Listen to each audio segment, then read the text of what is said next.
सृष्टिस्थित्यप्ययेहा नियतिदृशितमो बन्धमोक्षाश्च यस्मात् अस्य श्रीब्रह्मरुद्रप्रभृतिसुरनरद्दिगिबीषशत्रुवात्मकस्य विष्णोर्व्यस्ताः समस्ताः सकलगुणनिधिः सर्वदोषव्यपेतः पूर्णानन्दाव्ययो यो गुरुरपि परमश्चिन्तयेतं महान्तं जन्माद्यस्य यतोऽन्वयादितरतश्चार्थेष्वभिज्ञस्वराट् तेने ब्रह्महृदाय आदिकवये मुह्यन्ति यं सूरयः तेजो वारिमृदां यथा विनिमयो यत्र त्रिसर्गो मृषा धाम्ना स्वेन सदा निरस्तकुहकं सत्यं परं धीमहि धर्मविज्ञानवैराग्यपरमैश्वर्यशालिनः आनन्दतीर्थभगवत्पादान् वन्दे निरन्तरम् भवति यदनुभावादेडमूकोऽपि वाग्मी जडमतिरपि जन्तुर्जायते प्राज्ञमौलिः सकलवचनचेतो देवता भारती सा मम वचसि निधत्तां सन्निधिं मानसे च नमोऽस्तु तात्विका देवाः विष्णुभक्तिपरायणाः धर्ममार्गे प्रेरयन्तु भवन्तः सर्व एव हि यं प्रव्रजन्तमनुपेतमपेतकृत्यं द्वैपायनो विरहकातर आजुहाव पुत्रेति तन्मयतया तरवोऽपि नेदुस्तं सर्वभूतहृदयं मुनिमानतोऽस्मि नौमिन्यायसुधादिकृज्जयमुनीन् श्रीपादरट्सन्मणीन् व्यासार्यान् विविधागमब्धिविहरान् श्रीवादिराजानपि वन्दे हंसवरान् रघूत्तमगुरून् वैदग्ध्यवरां निधीन् श्रीसत्यव्रतराघवेन्द्रमुनिपान् सद्बोधसध्यानपान् सत्याभिज्ञकराब्जोत्थान् पञ्चाशद्वर्षपूजकान् सत्यप्रमोदतीर्थार्यान् नौमिन्यायसुधारतान्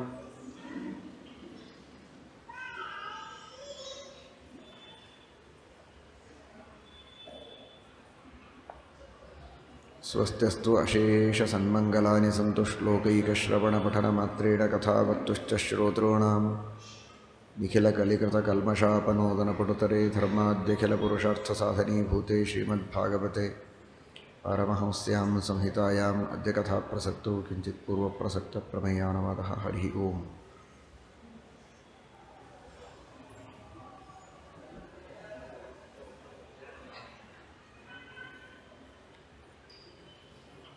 ಶ್ರೀಕೃಷ್ಣ ಪರಮಾತ್ಮ ಕಪಟನಾಟಕ ಸೂತ್ರಧಾರ,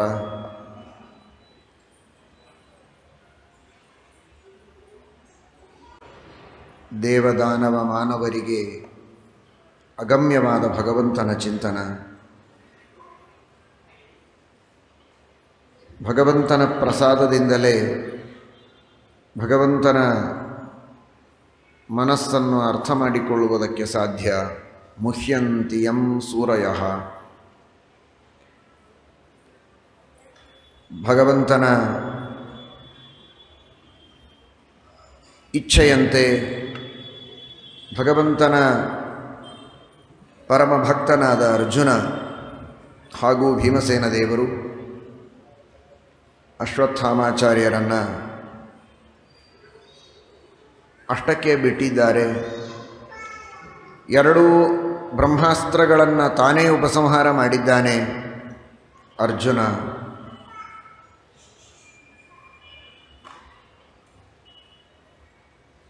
ಇನ್ನೊಬ್ಬರು ನಮಗೆ ಪೀಡೆ ಕೊಡುವುದಕ್ಕೆ ಬಂದಾಗ ಅವರಿಂದ ನಮಗಾಗುವ ಪೀಡೆಯನ್ನು ತಪ್ಪಿಸಿಕೊಳ್ಳುವುದಕ್ಕೂ ಸಾಧ್ಯ ಇದೆ. ನಾವು ಮತ್ತೊಬ್ಬರಿಗೆ ಪೀಡೆಯನ್ನು ಕೊಡದೇ ಇರುವುದಕ್ಕೂ ಸಾಧ್ಯತೆ ಇದೆ ಭಗವಂತನ ಅನುಗ್ರಹದಿಂದ. ಯಸ್ಮಾನ್ನೋದ್ವಿಜತೆ ಲೋಕೋ ಲೋಕಾನ್ನೋದ್ವಿಜತೆ ಚ ಯಃ ಅನ್ನುವುದು ಶ್ರೀಕೃಷ್ಣನ ಸಂದೇಶ ಭಗವದ್ಗೀತೆಯಲ್ಲಿ. ಸಜ್ಜನರಿಗೆ ನಮ್ಮಿಂದ ಉದ್ವೇಗವಾಗಬಾರದು, ಮಾತ್ರವಲ್ಲ ನಾವು ಉದ್ವೇಗಕ್ಕೆ ಒಳಗಾಗಬಾರದು. ತಾನು ಬ್ರಹ್ಮಾಸ್ತ್ರವನ್ನು ಬಿಟ್ಟು ಅಶ್ವತ್ಥಾಮಾಚಾರ್ಯರಿಗೂ ಉದ್ವೇಗ ಮಾಡುವುದು ಬೇಡ, ತಾನು ಬಿಟ್ಟ ಬ್ರಹ್ಮಾಸ್ತ್ರವನ್ನು ತಾನು ಉಪಸಂಹಾರ ಮಾಡಿಕೊಳ್ತೇನೆ. ಅಶ್ವತ್ಥಾಮಾಚಾರ್ಯರು ಬಿಟ್ಟ ಬ್ರಹ್ಮಾಸ್ತ್ರದಿಂದ ತಾನು ಉದ್ವಿಗ್ನನಾಗುವುದಕ್ಕೂ ಅವಕಾಶ ಇಲ್ಲ, ಅದನ್ನು ನಾನೇ ಉಪಸಂಹಾರ ಮಾಡಿ ಆ ಬಾಧೆಯನ್ನು ಪರಿಹಾರ ಮಾಡಿಕೊಳ್ತೇನೆ ಎನ್ನುವ ಮಟ್ಟಿಗೆ ಅರ್ಜುನ ಸಿದ್ಧನಾಗಿದ್ದಾನೆ. ಅಂದರೆ ಶ್ರೀಕೃಷ್ಣ ಪರಮಾತ್ಮನ ಅನುಗ್ರಹ ಅರ್ಜುನನ ಮೇಲೆ ಎಷ್ಟಿದೆ, ಅವನ ದಯೆ ಎಷ್ಟು. ಅಂದರೆ ನಾವು ನಿಜವಾದ ಭಗವಂತನ ಭಕ್ತಿಯನ್ನು ಪಡೆದುಕೊಂಡಿದ್ದರೆ, ಭಗವಂತನ ಅನುಗ್ರಹ ನಮ್ಮ ಮೇಲಾಗಿದ್ದರೆ, ನಾವು ಇನ್ನೊಬ್ಬರ ಮೇಲೆ ಅಸ್ತ್ರ ಪ್ರಯೋಗ ಮಾಡಲಿಕ್ಕೆ ಹೋಗೋದಿಲ್ಲ. ಇನ್ನೊಬ್ಬರು ಅಸ್ತ್ರವನ್ನು ನಮ್ಮ ಮೇಲೆ ಪ್ರಯೋಗ ಮಾಡಿದರೂ ಅದನ್ನು ಪರಿಹರಿಸಿಕೊಳ್ಳುವ ಸಾಮರ್ಥ್ಯ ನಮಗಿರುತ್ತೆ ಅನ್ನೋದನ್ನು ಈ ಕಥೆಯಿಂದ ಭಗವಂತ ನಮಗೆ ತೋರಿಸಿಕೊಟ್ಟಿದ್ದಾನೆ. ಬಹಳ ದೊಡ್ಡದಾದಂತಹ ಸಂದೇಶ. ಒಬ್ಬರ ಮನಸ್ಸಿಗೆ ನೋವಾಗೋ ಹಾಗೆ ನಾವು ಮಾತಾಡಬಾರದು ಅನ್ನೋದು ಎಷ್ಟು ಸತ್ಯವೋ, ಯಾರೇನು ಮಾತಾಡಿದರೂ ನಾವು ಮನಸ್ಸಿಗೆ ನೋವು ಮಾಡಿಕೊಳ್ಬಾರದು. ಇದು ಎರಡೂ ರೀತಿಯ ಮನುಷ್ಯನ ಒಂದು ಸ್ಥೈರ್ಯ ಹಾಗೂ ಸಂಯಮ.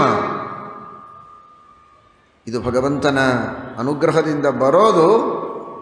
ಇದನ್ನು ತಪಸ್ಸು ಅಂತ ಭಾವಿಸಿ, ಇದು ವಾಂಗ್ಮಯ ತಪಸ್ಸು, ಈ ತಪಸ್ಸನ್ನು ದೇವರಿಗೆ ಅರ್ಪಿಸಿದರೆ ಅದರಿಂದ ಭಗವಂತನ ಅನುಗ್ರಹವೂ ಬಹಳ ವಿಶಿಷ್ಟವಾದ ರೀತಿಯಲ್ಲಿ ಆಗ್ತದೆ ಅಂತ ಕೃಷ್ಣ ಪರಮಾತ್ಮ ಭಗವದ್ಗೀತೆಯಲ್ಲಿ ಹೇಳಿದ್ದಾನೆ. ಅದು ಕೇವಲ ವಾಂಗ್ಮಯ ತಪಸ್ಸಾಗದೆ ಅದನ್ನು ಈ ಸಂದರ್ಭದಲ್ಲಿ ಅದನ್ನು ಶಾರೀರ ತಪಸ್ಸಿನ ರೂಪದಲ್ಲಿಯೂ ಕೂಡ ಅರ್ಜುನ ತಾನು ಮಾಡಿ ಪರಮಾತ್ಮನಿಗೆ ಅರ್ಪಣೆ ಮಾಡ್ತಾ ಇದ್ದಾನೆ.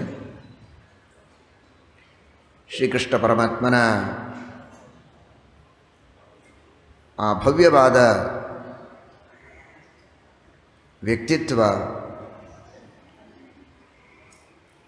ಭಗವಂತನ ಅತ್ಯದ್ಭುತವಾದ ದಯೆ, ಇದಕ್ಕೆ ಮನಸೋತಂತಹ ಎಲ್ಲ ಜನ ಶ್ರೀಕೃಷ್ಣ ಪರಮಾತ್ಮನಿಗೆ ಪಾದಾಕ್ರಾಂತರಾಗಿ ಅವನ ಉಪಕಾರವನ್ನು ಸ್ಮರಣೆ ಮಾಡ್ತಾ ಇದ್ದಾರೆ. ಶ್ರೀಕೃಷ್ಣ ಕೊಟ್ಟ ವಚನವನ್ನು ಉಳಿಸಿಕೊಳ್ಳಬೇಕು ಅಂತ ದ್ರೌಪದಿಗೆ ರಣರಂಗದಲ್ಲಿ ಎಲ್ಲ ಕೌರವರ ಶರೀರವನ್ನು ಅಪ್ಪಿಕೊಂಡು ಅಳುವಂತಹ ಮಹಿಳೆಯರನ್ನು ತೋರಿಸ್ತಾನೆ.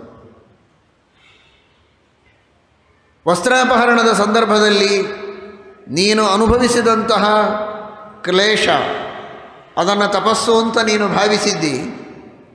ವನವಾಸದ ಪ್ರಸಂಗದಲ್ಲಿ ನಾನಾ ವಿಧವಾದಂತಹ ಕಷ್ಟಗಳನ್ನು ಅನುಭವಿಸಿದ್ದು, ಆ ಪ್ರಸಂಗದಲ್ಲಿ ನಾನು ಬಂದಾಗ ನನ್ನ ಮುಂದೆ ಎಲ್ಲ ದುಃಖಗಳನ್ನು ತೋಡಿಕೊಂಡದ್ದು.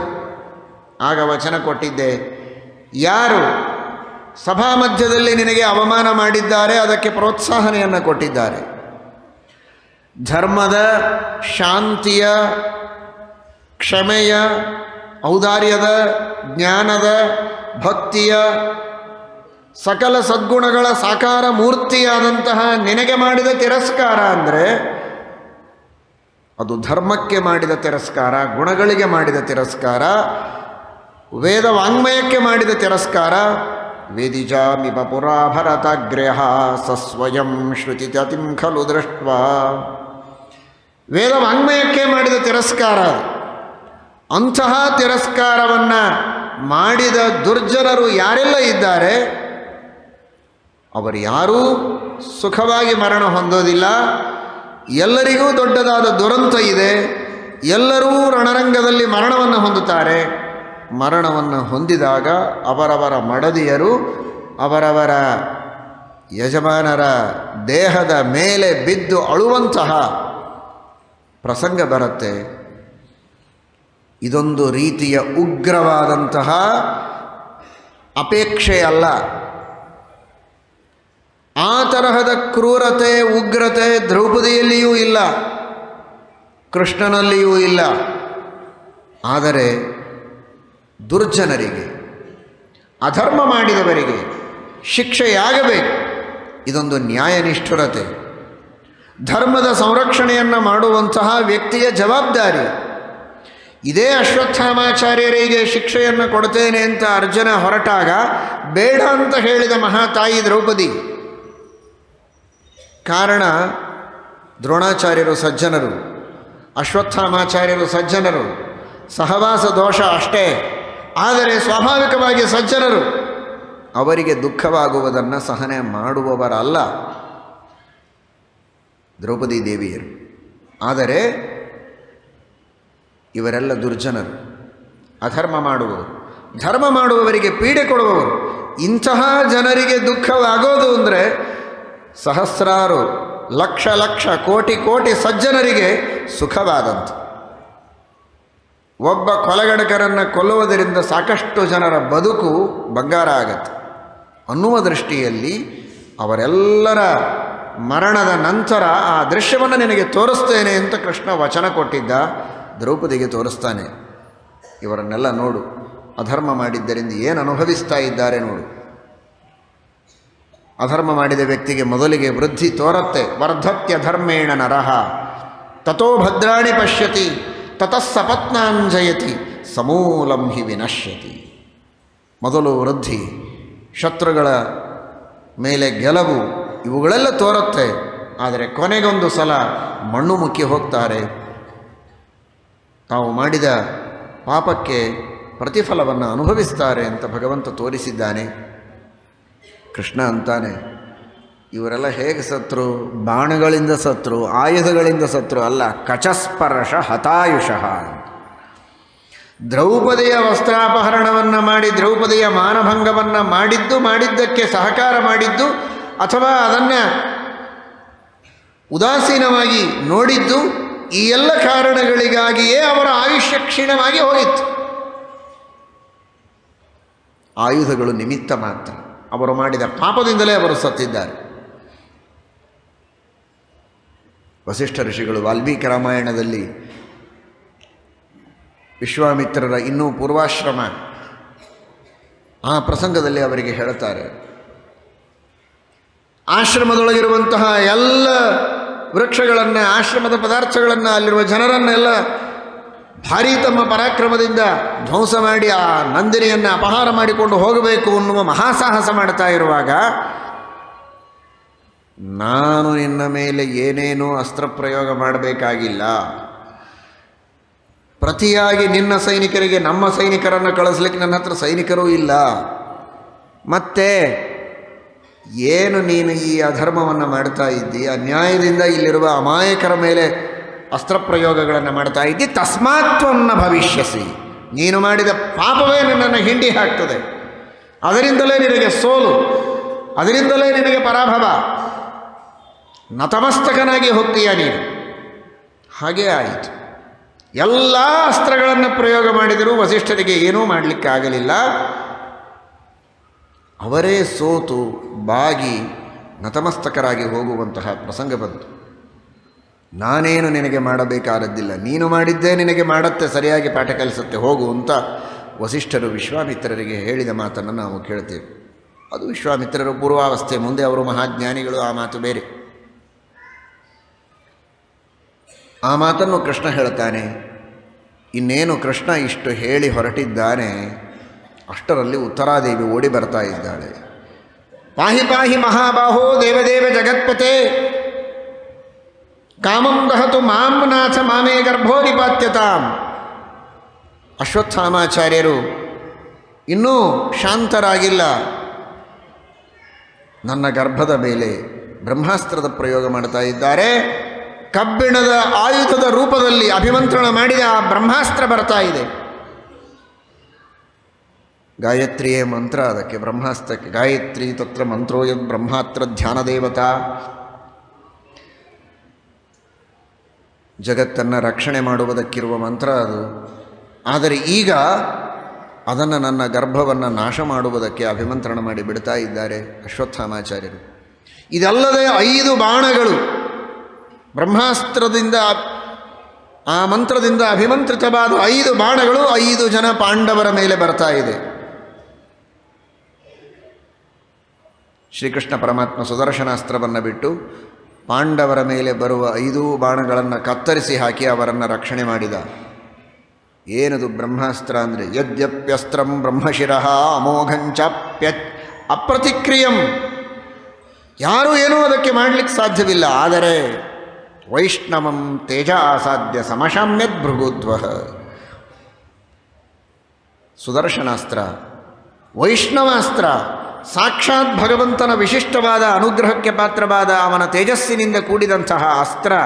ಅದರ ಎದುರಿನಲ್ಲಿ ಆ ಬ್ರಹ್ಮಾಸ್ತ್ರವು ತಲೆಬಾಗಿದೆ, ಶಾಂತವಾಗಿದೆ.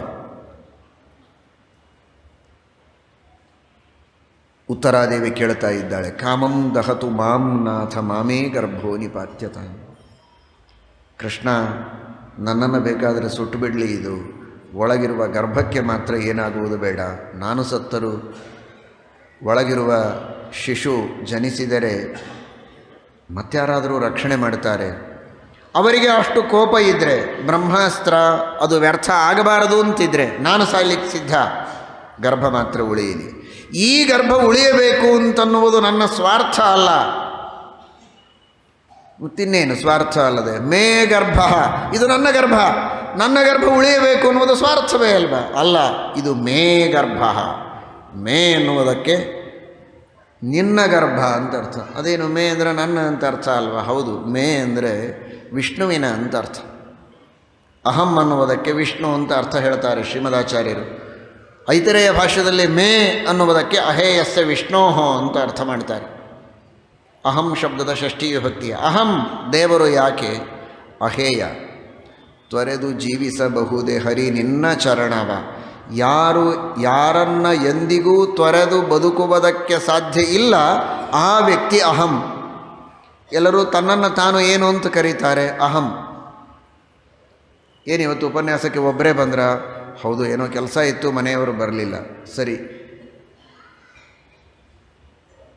ಮಕ್ಕಳನ್ನು ಬಿಟ್ಟು ಬರಬಹುದು, ಹೆಂಡತಿಯನ್ನು ಗಂಡನನ್ನು ಬಿಟ್ಟು ಬರಬಹುದು. ತನ್ನನ್ನೇ ತಾನು ಬಿಟ್ಟು ಬರುವುದಕ್ಕೆ ಸಾಧ್ಯ ಇದೆಯಾ? ಏನೋ ಅವಸರ ಇತ್ತು, ನನ್ನನ್ನೇ ಮರೆತು ಬಂದುಬಿಟ್ಟೆ ಅಂತ ಯಾರಾದರೂ ಹೇಳ್ಬೋದಾ ಬುದ್ಧಿವಂತರು?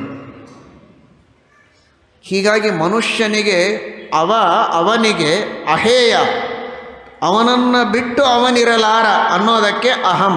ಹ, ಯಾರನ್ನು ಬಿಟ್ಟು ನಾವಿರಬಹುದೋ ಅವರು. ಅದಕ್ಕೆ ಯಾರನ್ನಾದರೂ ಬೈಬೇಕಾದ್ರೆ ಹ ಅಂತ ಬೈತಾರೆ. ಹ ಅಂದ್ರೇನು? ಹೇಯ ಅಂತ, ಹೋಗಾಚೆ. ನಾನು ಮಾತ್ರ ನನಗೆ ಇವನೂ ಹ ಆಗಬಹುದು, ಅವನೂ ಹ ಆಗಬಹುದು, ಎಲ್ಲರನ್ನೂ ನಾನು ಬಿಟ್ಟಿರಬಹುದು. ಆದರೆ ನನಗೆ ನಾನು ಮಾತ್ರ ಅಹ. ನನಗೆ ನಾನು ಅಹ ಅಂತ ಮಾಡಿಟ್ಟವನೇ ಭಗವಂತ. ಅವನು ನಿಜವಾಗಿ ಅಹ. ಯಾರನ್ನು ಬಿಟ್ಟಿದ್ರೂ ನಾವು ದೇವರನ್ನು ಬಿಟ್ಟಿರುವುದಕ್ಕೆ ಸಾಧ್ಯ ಇಲ್ಲ. ಅಂತಹ ಭಗವಂತನಿಗೆ ಅಹಂ. ಆ ಅಹಂ ಎಂಬ ಶಬ್ದದ ಷಷ್ಠಿ ವಿಭಕ್ತಿಗೆ ಮೇ ಅಂದರೆ ಅಹೇಯಸ್ಯ ವಿಷ್ಣೋಹೋ. ಇದು ಮೇ ಗರ್ಭ, ಇದು ವೈಷ್ಣವ ಗರ್ಭ. ವಿಷ್ಣು ಭಕ್ತನಾದಂತಹ ವ್ಯಕ್ತಿ, ಶ್ರೇಷ್ಠನಾದ ಸದ್ಭಕ್ತ ಇವನು ಹುಟ್ಟುತ್ತಾ ಇದ್ದಾನೆ. ಇವನು ಸತ್ರೆ ಮುಂದೆ ವಿಷ್ಣು ಭಕ್ತರಾದಂತಹ ಸಜ್ಜನರಾದ ಪ್ರಜೆಗಳನ್ನು ರಕ್ಷಣೆ ಮಾಡುವಂತಹ ಒಂದು ದೊಡ್ಡ ಕಾರ್ಯ ಮಾಡುವುದಕ್ಕೆ ನಿನ್ನ ಸಂಕಲ್ಪದಂತೆ ಹುಟ್ಟುವಂತಹ ವ್ಯಕ್ತಿ, ನೀನಿವನನ್ನು ರಕ್ಷಣೆ ಮಾಡಬೇಕು ಅನ್ನುವ ಸೂಚನೆಯನ್ನು ಉತ್ತರಾದೇವಿ ಮಾಡ್ತಾ ಇದ್ದಾಳೆ.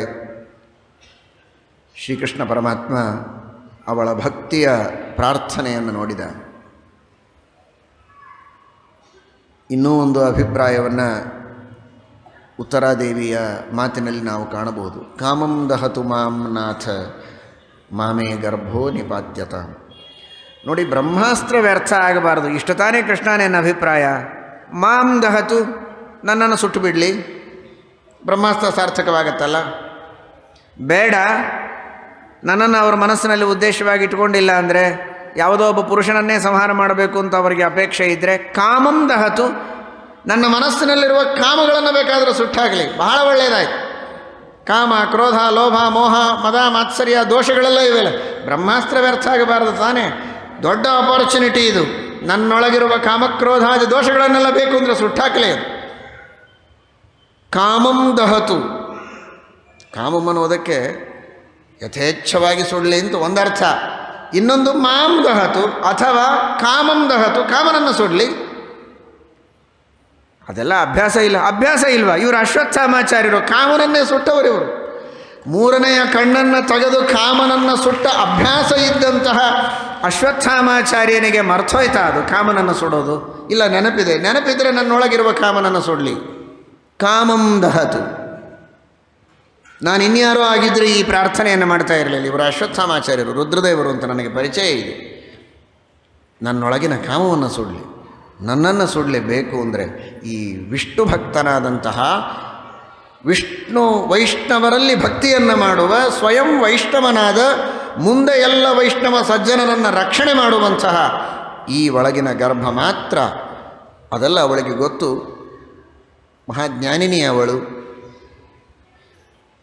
ಜ್ಞಾನಿಗಳಿಂದ ಕೇಳಿ ತಿಳಿದವಳೂ ಹೌದು. ಅಂತಹ ಶ್ರೇಷ್ಠನಾದ ಈ ಸತ್ಪುತ್ರನನ್ನು, ಮುಂದೆ ಹುಟ್ಟಬೇಕಾದವನನ್ನು ನೀನು ರಕ್ಷಣೆ ಮಾಡಬೇಕು ಅಂತನ್ನುವ ಆ ಉತ್ತರಾದೇವಿಯ ಪ್ರಾರ್ಥನೆ.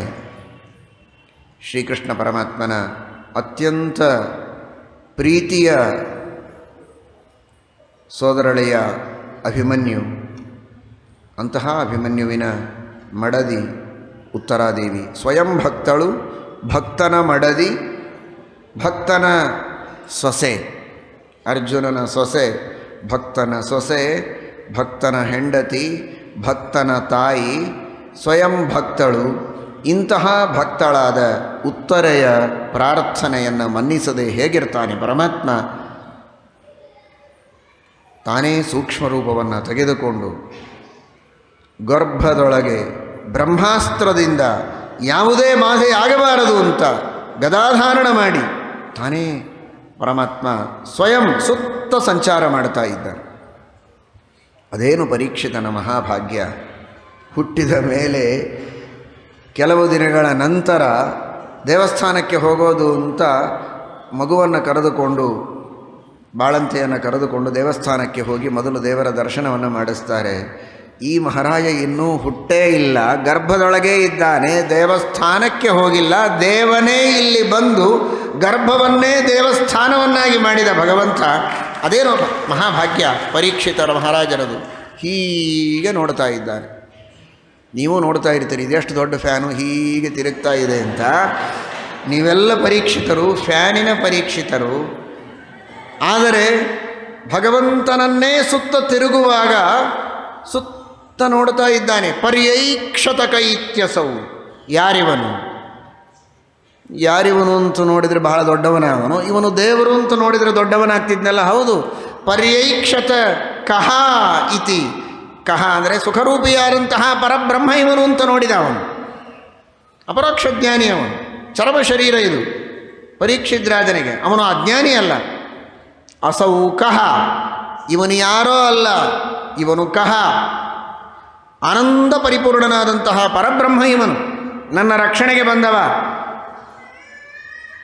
ಇದೇ ಕೊನೆ. ನೋಡಿ, ಸಾಮಾನ್ಯವಾಗಿ ವಿದಾ ಹೇಳಲಿಕ್ಕೆ ಬರ್ತಾರೆ.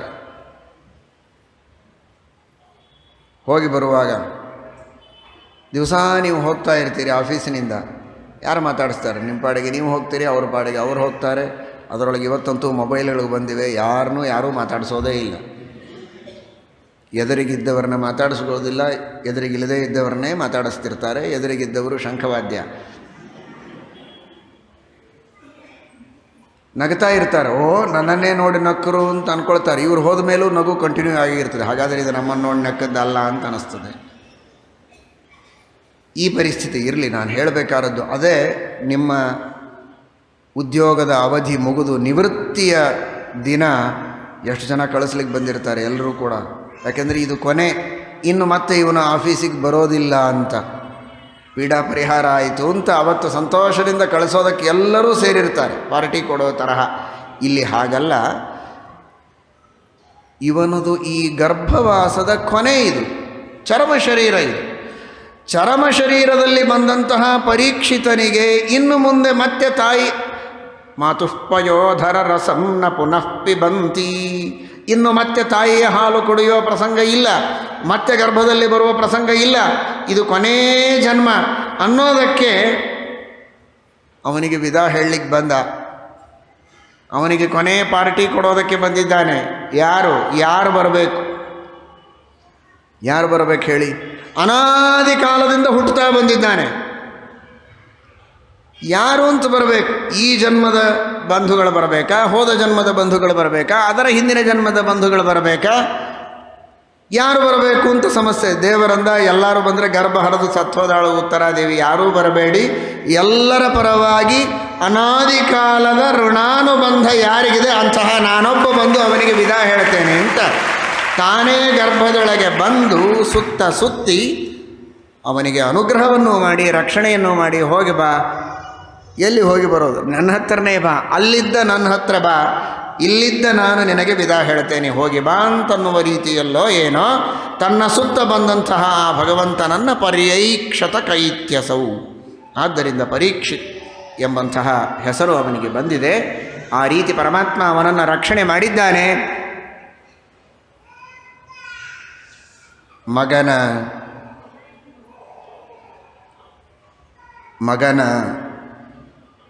ಮಗನನ್ನು ರಕ್ಷಣೆ ಮಾಡಿದ್ದಕ್ಕೆ ಕುಂತಿ ಬಂದು ಸ್ತೋತ್ರ ಮಾಡ್ತಾ ಇದ್ದಾಳೆ. ಮಗ ಅರ್ಜುನ, ಮಗ ಅಭಿಮನ್ಯು, ಮಗ ಪರೀಕ್ಷಿತ, ಮಗನ ಮಗ ಮರಿಮಗನನ್ನು ರಕ್ಷಣೆ ಮಾಡಿದ್ದಕ್ಕೆ ಕುಂತಿ ಸ್ತೋತ್ರ ಮಾಡ್ತಾ ಇದ್ದಾಳೆ. ಮಗ ಹುಟ್ಟಿದ ಅಂತ ಅಪ್ಪನಿಗೂ ಹೂ ಹಾರಿಸೋದಿಲ್ಲ, ಮೊಮ್ಮಗ ಹುಟ್ಟಿದ ಅಂತ ಅಜ್ಜನಿಗೂ ಅಲ್ಲ, ಮರಿಮಗ ಹುಟ್ಟಿದ್ದಕ್ಕೆ ಮುತ್ತಜ್ಜನಿಗೋ ಮುತ್ತಜ್ಜಿಗೋನೋ ಹಾಕ್ತಾರೆ. ಪಾಂಡು ಅಂತೂ ಇಲ್ಲ. ಈಗ ಉಳಿದವಳು ಕುಂತಿ. ಪರೀಕ್ಷಿತ ಹುಟ್ಟಿದ್ದಕ್ಕೆ ಹೂ ಹಾರಿಸಿಕೊಂಡು ಮೆರೆಯುವವಳು ಕುಂತಿನೇ. ಅಕಸ್ಮಾತ್ ಪರೀಕ್ಷಿತ ಕೃಷ್ಣಾರ್ಪಣ ಆಗಿದ್ದ ಅಂದರೆ ಅದು ತಪ್ಪಿ ಹೋಗ್ತಾ ಇದ್ದದ್ದು ಕುಂತಿಗೆ. ಈಗ ಪರೀಕ್ಷಿತ್ ಬದುಕಿದ್ದಕ್ಕೆ ಆ ಭಾಗ್ಯ ಸಿಗೋದು ಕುಂತಿಗೆ. ಹೀಗಾಗಿ ಸ್ತೋತ್ರವನ್ನು ಮಾಡಿದವಳು ಕುಂತಿ, ಇನ್ಯಾರೂ ಮಾಡಲಿಲ್ಲ. ದ್ರೌಪದಿಯೂ ಮಾಡಲಿಲ್ಲ, ಸುಭದ್ರೆಯೂ ಮಾಡಲಿಲ್ಲ, ಅರ್ಜುನನೂ ಮಾಡಿಲ್ಲ ಅಂತ ತಿಳಿಯಬೇಡಿ, ಎಲ್ಲರೂ ಮಾಡಿರ್ತಾರೆ. ಆದರೂ ವಿಶೇಷವಾಗಿ ವೇದವ್ಯಾಸದೇವರು ದಾಖಲು ಮಾಡಿದ್ದು ಮಾತ್ರ ಕುಂತಿಯ ಸ್ತೋತ್ರವನ್ನು. ಕುಂತಿ ಅದ್ಭುತವಾಗಿ ಪರಮಾತ್ಮನ ಸ್ತುತಿಯನ್ನು ಮಾಡ್ತಾಳೆ. ನಮಸ್ತೆ ಪುರುಷಂತ್ವಾದ್ಯಂ ಈಶ್ವರಂ ಪ್ರಕೃತೇ ಪರಂ. ಪ್ರಕೃತಿಯ ಪಿತ ನೀನು, ಪ್ರಕೃತಿಯನ್ನು ಮೀರಿದವ. ಅನಂತ ಜೀವರಾಶಿಗಳಿಗೆ ಇದೇ ಪ್ರಕೃತಿಯನ್ನು ಮೂಲವಾಗಿಟ್ಟುಕೊಂಡು ತೇಜೋವಾರಿ ಮೃದಾಂ ಯಥಾ ವಿನಿಮಯ ವಿವಿಧ ಶರೀರಗಳನ್ನು ಕೊಟ್ಟು ಸೃಜತಿ ಅವತಿ ಹಂತಿ ಮೂರನ್ನೂ ಮಾಡುವಂತಹ ಸ್ವಾಮಿ ನೀನು. ಈ ಒಬ್ಬ ಮಗುವನ್ನು ರಕ್ಷಣೆ ಮಾಡಿದ್ದು ನಿನಗೇನು ದೊಡ್ಡದು? ತಥಾ ಪರಮಹಂಸಾನಾಂ ಮುನೀನಾಂ ಅಮಲಾತ್ಮನಾಂ ಭಕ್ತಿಯೋಗ ವಿಧಾನಾರ್ಥಂ ಕಥಂ ಪಶ್ಯೇಮಹಿ ಸ್ತ್ರೀಯಃ. ನಾರದಾದಿ ಮಹರ್ಷಿಗಳು, ಪರಮಹಂಸರು, ಯತಿಗಳು, ಸನ್ಯಾಸಿಗಳು, ವಿರಕ್ತರು, ಯೋಗಿಗಳು, ಮಹಾನುಭಾವರೆಲ್ಲ ನಿನ್ನನ್ನು ತಮ್ಮ ಪರಮಭಕ್ತಿಯಿಂದ ಭಜಿಸ್ತಾರೆ. ಅಂಥವರ ಭಕ್ತಿಗೆ ಗೋಚರನಾಗುವ ನಿನಗೆ ನಾನೇನು ಸ್ತೋತ್ರ ಮಾಡಬಹುದು? ಅಜ್ಞಾನಿಯಾದವಳು. ನಿನ್ನ ತಾಯಿಯನ್ನು ಹೇಗೆ ಅನೇಕ ಆಪತ್ತುಗಳಿಂದ ರಕ್ಷಣೆ ಮಾಡಿದ್ದೀಯೋ, ನಮ್ಮನ್ನು ಅಷ್ಟೇ ಪ್ರೀತಿಯಿಂದ ಯಾವುದೇ ವ್ಯತ್ಯಾಸವಿಲ್ಲದಂತೆ ರಕ್ಷಣೆ ಮಾಡಿದ್ದಿ. ನನ್ನ ಮಕ್ಕಳನ್ನು ರಕ್ಷಣೆ ಮಾಡಿದ್ದಿ. ದೇವರು ನಮ್ಮನ್ನು ಅನೇಕ ಆಪತ್ತುಗಳಿಂದ ರಕ್ಷಣೆ ಮಾಡಿರುತ್ತಾನೆ. ಮಾಡಿದ್ದನ್ನು ಸ್ಮರಿಸಬೇಕು. ಸ್ಮರಿಸಿದರೆ ಮತ್ತೆ ಆಪತ್ತುಗಳಿಂದ ದೇವರು ರಕ್ಷಣೆ ಮಾಡ್ತಾನೆ. ಇನ್ನೇನು ಮಾಡೋದು ಬೇಕಾಗಿಲ್ಲ. ಸತ್ಯನಾಥ ಮಹಾತ್ಮ್ಯ ರತ್ನಾಕರದಲ್ಲಿ ಸತ್ಯಾಭಿನವ ತೀರ್ಥ ಶ್ರೀಪಾದಂಗಳವರು ತಮ್ಮ ಗುರುಗಳ ಬಗ್ಗೆ ಹೇಳುತ್ತಾರೆ. ಗುರುಗಳು ಅನೇಕ ಆಪತ್ತುಗಳ ಪ್ರಸಂಗ ಬಂದಾಗ ಗುರುಗಳ ಸ್ಮರಣೆ ಮಾಡಿದಾಗ ಆಪತ್ತಿನ ಪರಿಹಾರವಾಗಿರುತ್ತದೆ. ಮತ್ತೆ ಹೊಸ ಆಪತ್ತು ಬಂದರೆ, ಕಳ್ಳರಿಂದ ದೊಡ್ಡ ಆಪತ್ತು ಅವರಿಗೆ ಬಂದಾಗ ಕೇವಲ ಸತ್ಯನಾಥ ತೀರ್ಥರ ಸ್ಮರಣೆ ಮಾಡಿ ಆಪತ್ತನ್ನು ಪರಿಹಾರ ಮಾಡಿಕೊಳ್ತಾರೆ. ಇನ್ನೊಮ್ಮೆ ದೊಡ್ಡದಾದಂತಹ ಅನಾರೋಗ್ಯವಾಗಿರುತ್ತೆ. ಆ ಪ್ರಸಂಗದಲ್ಲಿ ಹಿಂದೊಮ್ಮೆ ಆಪತ್ತು ಬಂದಾಗ ಗುರುಗಳು ನನಗೆ ಹೀಗೆ ರಕ್ಷಣೆ ಮಾಡಿದ್ರು ಅಂತ ಸ್ಮರಣೆ ಮಾತ್ರ ಮಾಡ್ತಾರೆ, ಆಪತ್ತು ಪರಿಹಾರವಾಗಿ ಹೋಗ್ಬಿಡುತ್ತೆ ಅಷ್ಟೇ.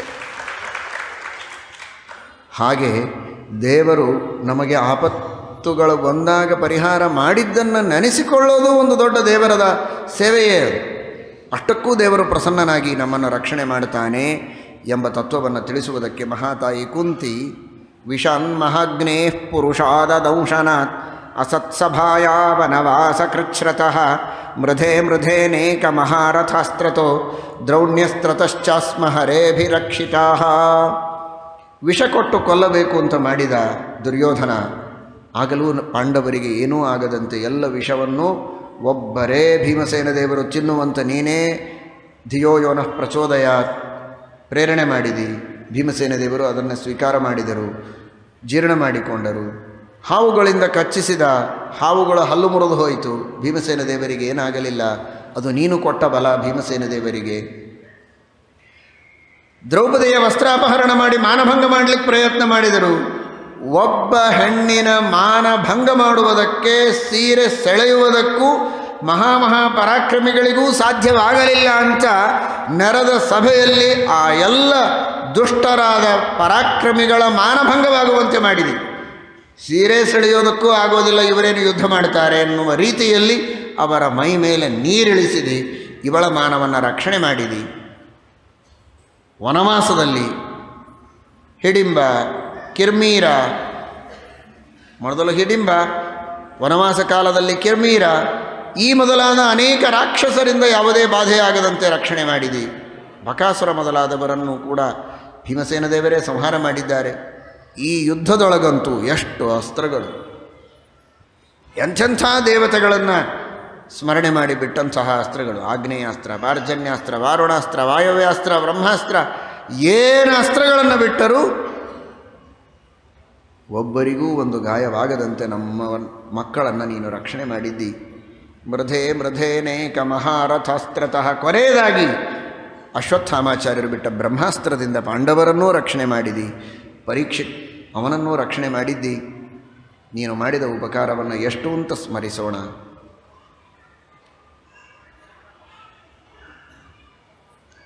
ನಾವುಗಳು ನಿತ್ಯದಲ್ಲಿ ಈ ಶ್ಲೋಕವನ್ನು ಹೇಳಿ ಭಗವಂತನ ಉಪಕಾರವನ್ನು ಸ್ಮರಿಸಬೇಕು. ಎಷ್ಟು ರೀತಿಯಿಂದ ದೇವರು ನಮ್ಮನ್ನು ರಕ್ಷಣೆ ಮಾಡ್ತಾನೆ ಗೊತ್ತಿಲ್ಲ. ನಾವು ಉಣ್ಣುವ ತಿನ್ನುವ ಆಹಾರದಲ್ಲಿ ಎಷ್ಟು ವಿಷಗಳು ಸೇರಿಕೊಳ್ಳುವ ಸಾಧ್ಯತೆ ಇದೆ. ಆದರೂ ಇವತ್ತಿನವರೆಗೆ ನಾವು ಬದುಕಿದ್ದೇವೆ ಅಂದರೆ ಆ ಯಾವ ವಿಷಗಳು ಸೇರಿಕೊಂಡಿಲ್ಲ ಅಂತ ಅರ್ಥ. ಅದನ್ನೆಲ್ಲ ನೆನೆಸಿಕೊಂಡ್ರೆ ಊಟ ಮಾಡಲಿಕ್ಕೆ ಸಾಧ್ಯ ಇಲ್ಲ. ಅಡುಗೆ ಹೀಗಿಟ್ಟು ಆಚೆಗೆ ಹೋಗಿ ಬಂದು ಮತ್ತೆ ಬಡಿಸ್ತಾರೆ. ಬರೋದ್ರೊಳಗೆ ಒಳಗೆ ಹಲ್ಲಿ ಬಿದ್ದಿದ್ದರೆ, ನಾನು ಹೇಳಿದರೆ ಮನೆಗೆ ಹೋಗಿ ಯಾರು ಊಟನೇ ಮಾಡೋದಿಲ್ಲ. ಹಲ್ಲಿ ಬಿದ್ದಿದ್ದರೆ ಹೇಗೆ, ಇನ್ಯಾವುದೋ ಹೊಲಸು ವಿಷ ಜಂತು ಬಿದ್ದಿದ್ದರೆ ಹೇಗೆ, ಸಂಶಯ ಬರ್ತಾ ಹೋದರೆ ಮುಂದೆ ಗತಿ ಏನು? ಸಂಶಯನೂ ಮುಂದಿಲ್ಲ. ವಿಷ ಸಂಶಯದಿಂದಲೂ ನಮ್ಮನ್ನು ರಕ್ಷಣೆ ಮಾಡಿದ್ದಾನೆ, ವಿಷದಿಂದಲೂ ರಕ್ಷಣೆ ಮಾಡಿದ್ದಾನೆ ಅಂತ ಹೇಳಿ ಬದುಕಿದ್ದೇವೆ. ಇನ್ನೆಷ್ಟೋ ರೋಗಾಣುಗಳಿವೆ, ಅವುಗಳು ನಮ್ಮನ್ನು ಸಾಯಿಸುವುದಕ್ಕಿವೆ. ಅವುಗಳಿಂದ ಬಾಧೆ ನಮಗಾಗದಂತೆ ರೆಸಿಸ್ಟೆನ್ಸ್ ಪವರ್ ನಮಗೆ ಕೊಟ್ಟಿದ್ದಾನೆ ದೇಹದಲ್ಲಿ. ಅದರಿಂದ ಎಷ್ಟೆಷ್ಟೋ ರೋಗಾಣುಗಳನ್ನು ನಾವು ತಡೆಗಟ್ತೇವೆ. ಮೀರಿದಾಗ ಔಷಧಿಯನ್ನು ನುಂಗ್ತೇವೆ. ನುಂಗುವುದಕ್ಕೆ ಔಷಧಿಯನ್ನು, ಆ ವನಸ್ಪತಿಗಳನ್ನು, ಆ ಕೆಮಿಕಲ್ಸ್ಗಳನ್ನು ಸೃಷ್ಟಿ ಮಾಡಿದವ ಭಗವಂತನೇ. ಎಷ್ಟು ರೀತಿಯಿಂದ ವಿಷದಿಂದ ನಮ್ಮನ್ನು ರಕ್ಷಣೆ ಮಾಡ್ತಾನೆ. ವಿಷಾನ್ಮಹಾಗ್ನೇ ಪುರುಷಾದ ದಂಶನಾದ ಸತ್ಸಭಾಯ ವನವಾಸ ಕೃಚ್ಛ್ರತಃ. ಇವತ್ತಿನ ದುಷ್ಟರ ದುರ್ಜನರ ವಾತಾವರಣದ ಮಧ್ಯದಲ್ಲಿಯೂ ನಾವು ಇಂದು ದೇವರು, ಧರ್ಮ, ಶ್ರದ್ಧೆ, ಭಕ್ತಿ, ಗೋಪಿಚಂದನ, ಮುದ್ರೆ, ಅಂಗಾರ, ಅಕ್ಷತೆ ಇಟ್ಟುಕೊಂಡು ಇಷ್ಟರ ಮಟ್ಟಿಗೆ ಧೈರ್ಯದಿಂದ ತಲೆ ಎತ್ತಿ ಅಭಿಮಾನದಿಂದ, ಸ್ವಾಭಿಮಾನದಿಂದ, ಗೌರವದಿಂದ ಓಡಾಡ್ತಾ ಇದ್ದೇವೆ ಇವತ್ತಿನ ಸಮಾಜದ ಮಧ್ಯದಲ್ಲಿ ಅಂದರೆ ಭಗವಂತನ ರಕ್ಷಣೆ ಇಲ್ಲದೆ ಹೇಗೆ ಸಾಧ್ಯ ಹೇಳಿ? ಅಸತ್ಸಭಾಯ, ಇದು ದೊಡ್ಡದಾದ ಅಸತ್ಸಭೆ. ಇದು ಎಲ್ಲಿ ನೋಡಿದರಲ್ಲಿ ಅಸಜ್ಜನರು, ಎಲ್ಲಿ ನೋಡಿದರಲ್ಲಿ ಅಸಡ್ಡೆ ಧರ್ಮದ ಬಗ್ಗೆ, ತಿರಸ್ಕಾರದ ಬುದ್ಧಿ, ಹೊಡೆಯಬೇಕು, ಬಡೆಯಬೇಕು, ತೆಗಳಬೇಕು, ಉಗಳಬೇಕು ಅನ್ನುವಂತಹ ಪ್ರವೃತ್ತಿ ಎಲ್ಲ ನೀವು ನೋಡಿದ್ದೀರಿ. ಏನು ನಡೆದಿದೆ ಸಮಾಜದಲ್ಲಿ ಇವತ್ತು ಅಂತ. ಇಂಥ ಅಸತ್ ಸಭೆಯ ಮಧ್ಯದಲ್ಲಿಯೂ, ಅಸತ್ ಸಮಾಜದ ಮಧ್ಯದಲ್ಲಿಯೂ ನಾವು ಬದುಕಿದ್ದೇವೆ ಅಂದರೆ ಕುಂತಿ ಒಂದು ಬಾರಿ ಹೇಳಿದರೆ ಈ ಶ್ಲೋಕವನ್ನು ನಾವು ನಿತ್ಯದಲ್ಲಿ 100 ಬಾರಿ ಹೇಳಬೇಕು, 1000 ಬಾರಿ ಹೇಳಬೇಕು. ಅಷ್ಟು ರೀತಿಯಲ್ಲಿ ದೇವರು ನಮ್ಮನ್ನು ರಕ್ಷಣೆ ಮಾಡ್ತಾ ಇದ್ದಾನೆ. ನಾವೆಲ್ಲ ಕುಂತಿಯರೇ.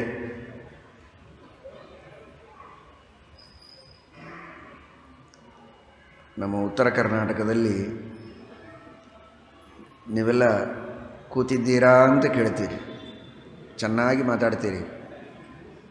ಕುಂತಿದ್ದೀರಾ ಅಂತ ಕೇಳ್ತಾರೆ ನಮ್ಮಲ್ಲಿ ಉತ್ತರ ಕರ್ನಾಟಕದಲ್ಲಿ.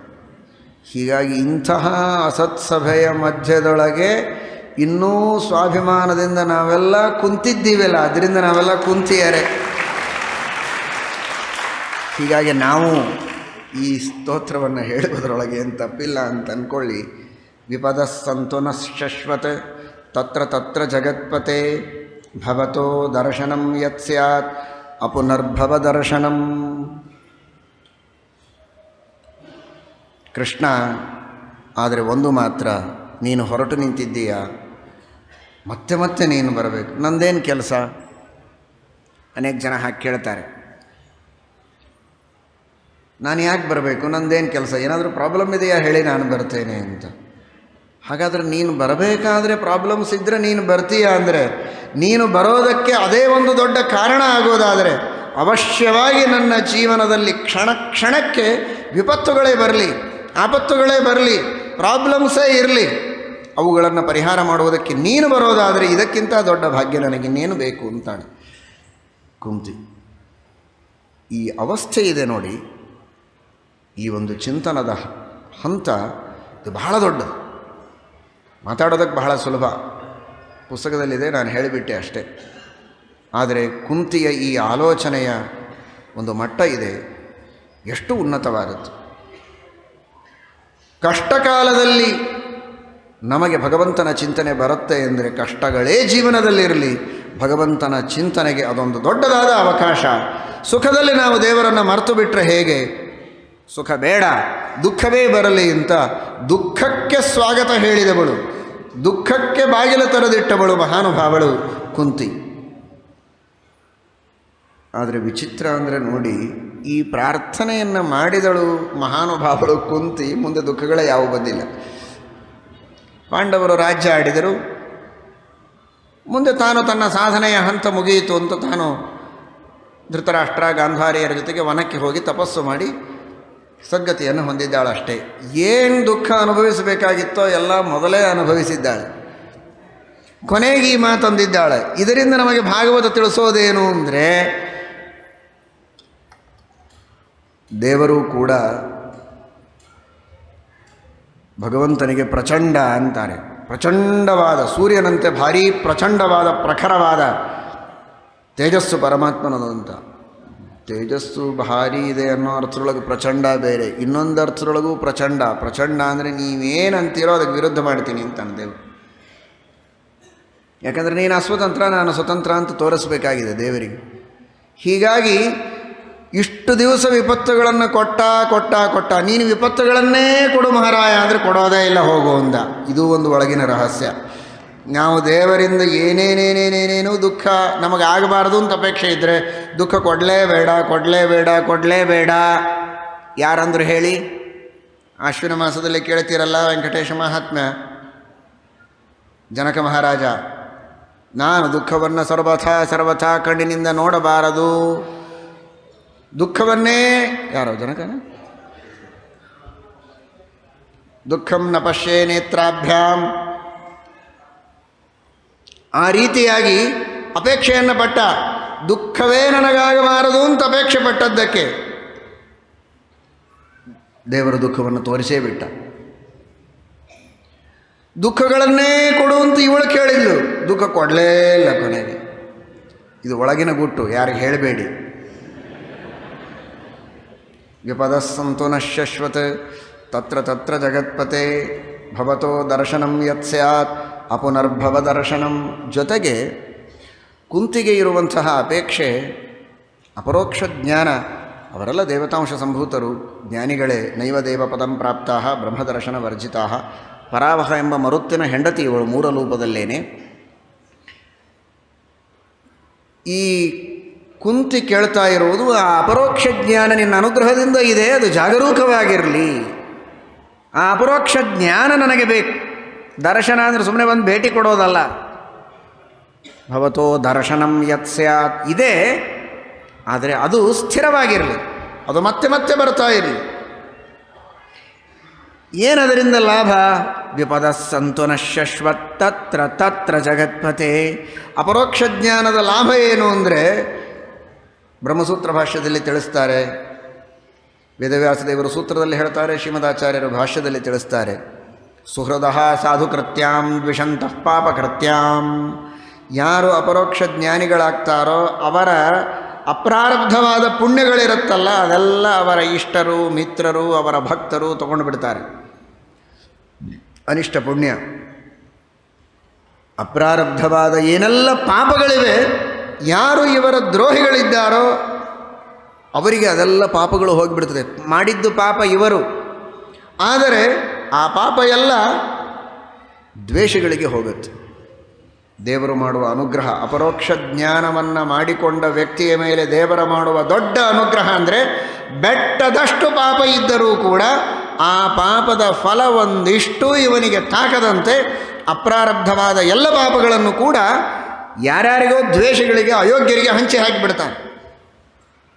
ಅವರೇನೂ ಪಾಪ ಮಾಡಿರೋದಿಲ್ಲ, ಪಾಪ ಆದರೂ ಇವರು ಮಾಡಿದ ಪಾಪಗಳೆಲ್ಲ ಅವರಿಗೆ ಹೋಗ್ತದೆ. ಏನೂ ಮಾಡಿರೋದಿಲ್ಲ ಅಂತ ತಿಳ್ಕೊಬೇಡಿ, ದುಷ್ಟರವರು ಬೇರೆ ಪಾಪಗಳನ್ನು ಮಾಡಿರ್ತಾರೆ. ಆದರೆ ಆ ಪಾಪಗಳನ್ನು ಮಾಡಿದ್ದಕ್ಕೆ ಏನಾಗತ್ತೆ ಅಂದರೆ ಮಾಡದೇ ಇದ್ದ ಪಾಪಗಳನ್ನು ಯಾರ್ಯಾರೋ ಮಾಡಿದ್ದನ್ನು ಅನುಭವಿಸಬೇಕಾಗತ್ತೆ. ಅದಕ್ಕೆ ಕೇಳ್ತಾಳೆ, ವಿಪದ ಸಂತುನಶ್ಯಶ್ವ ತತ್ರ ತತ್ರ ಜಗತ್ಪತೆ. ನಿನ್ನ ಅಪರೋಕ್ಷ ಜ್ಞಾನ ನನಗಾಗಿಬಿಟ್ರೆ ನನ್ನ ವಿಪತ್ತುಗಳು, ವಿಪತ್ತಿಗೆ ಮೂಲವಾದ ಪಾಪಗಳೇನಿವೆ ಅವೆಲ್ಲ ತತ್ರ ತತ್ರ ಅಲ್ಲಲ್ಲಲ್ಲಿ ಹೋಗಿಬಿಡಲಿ.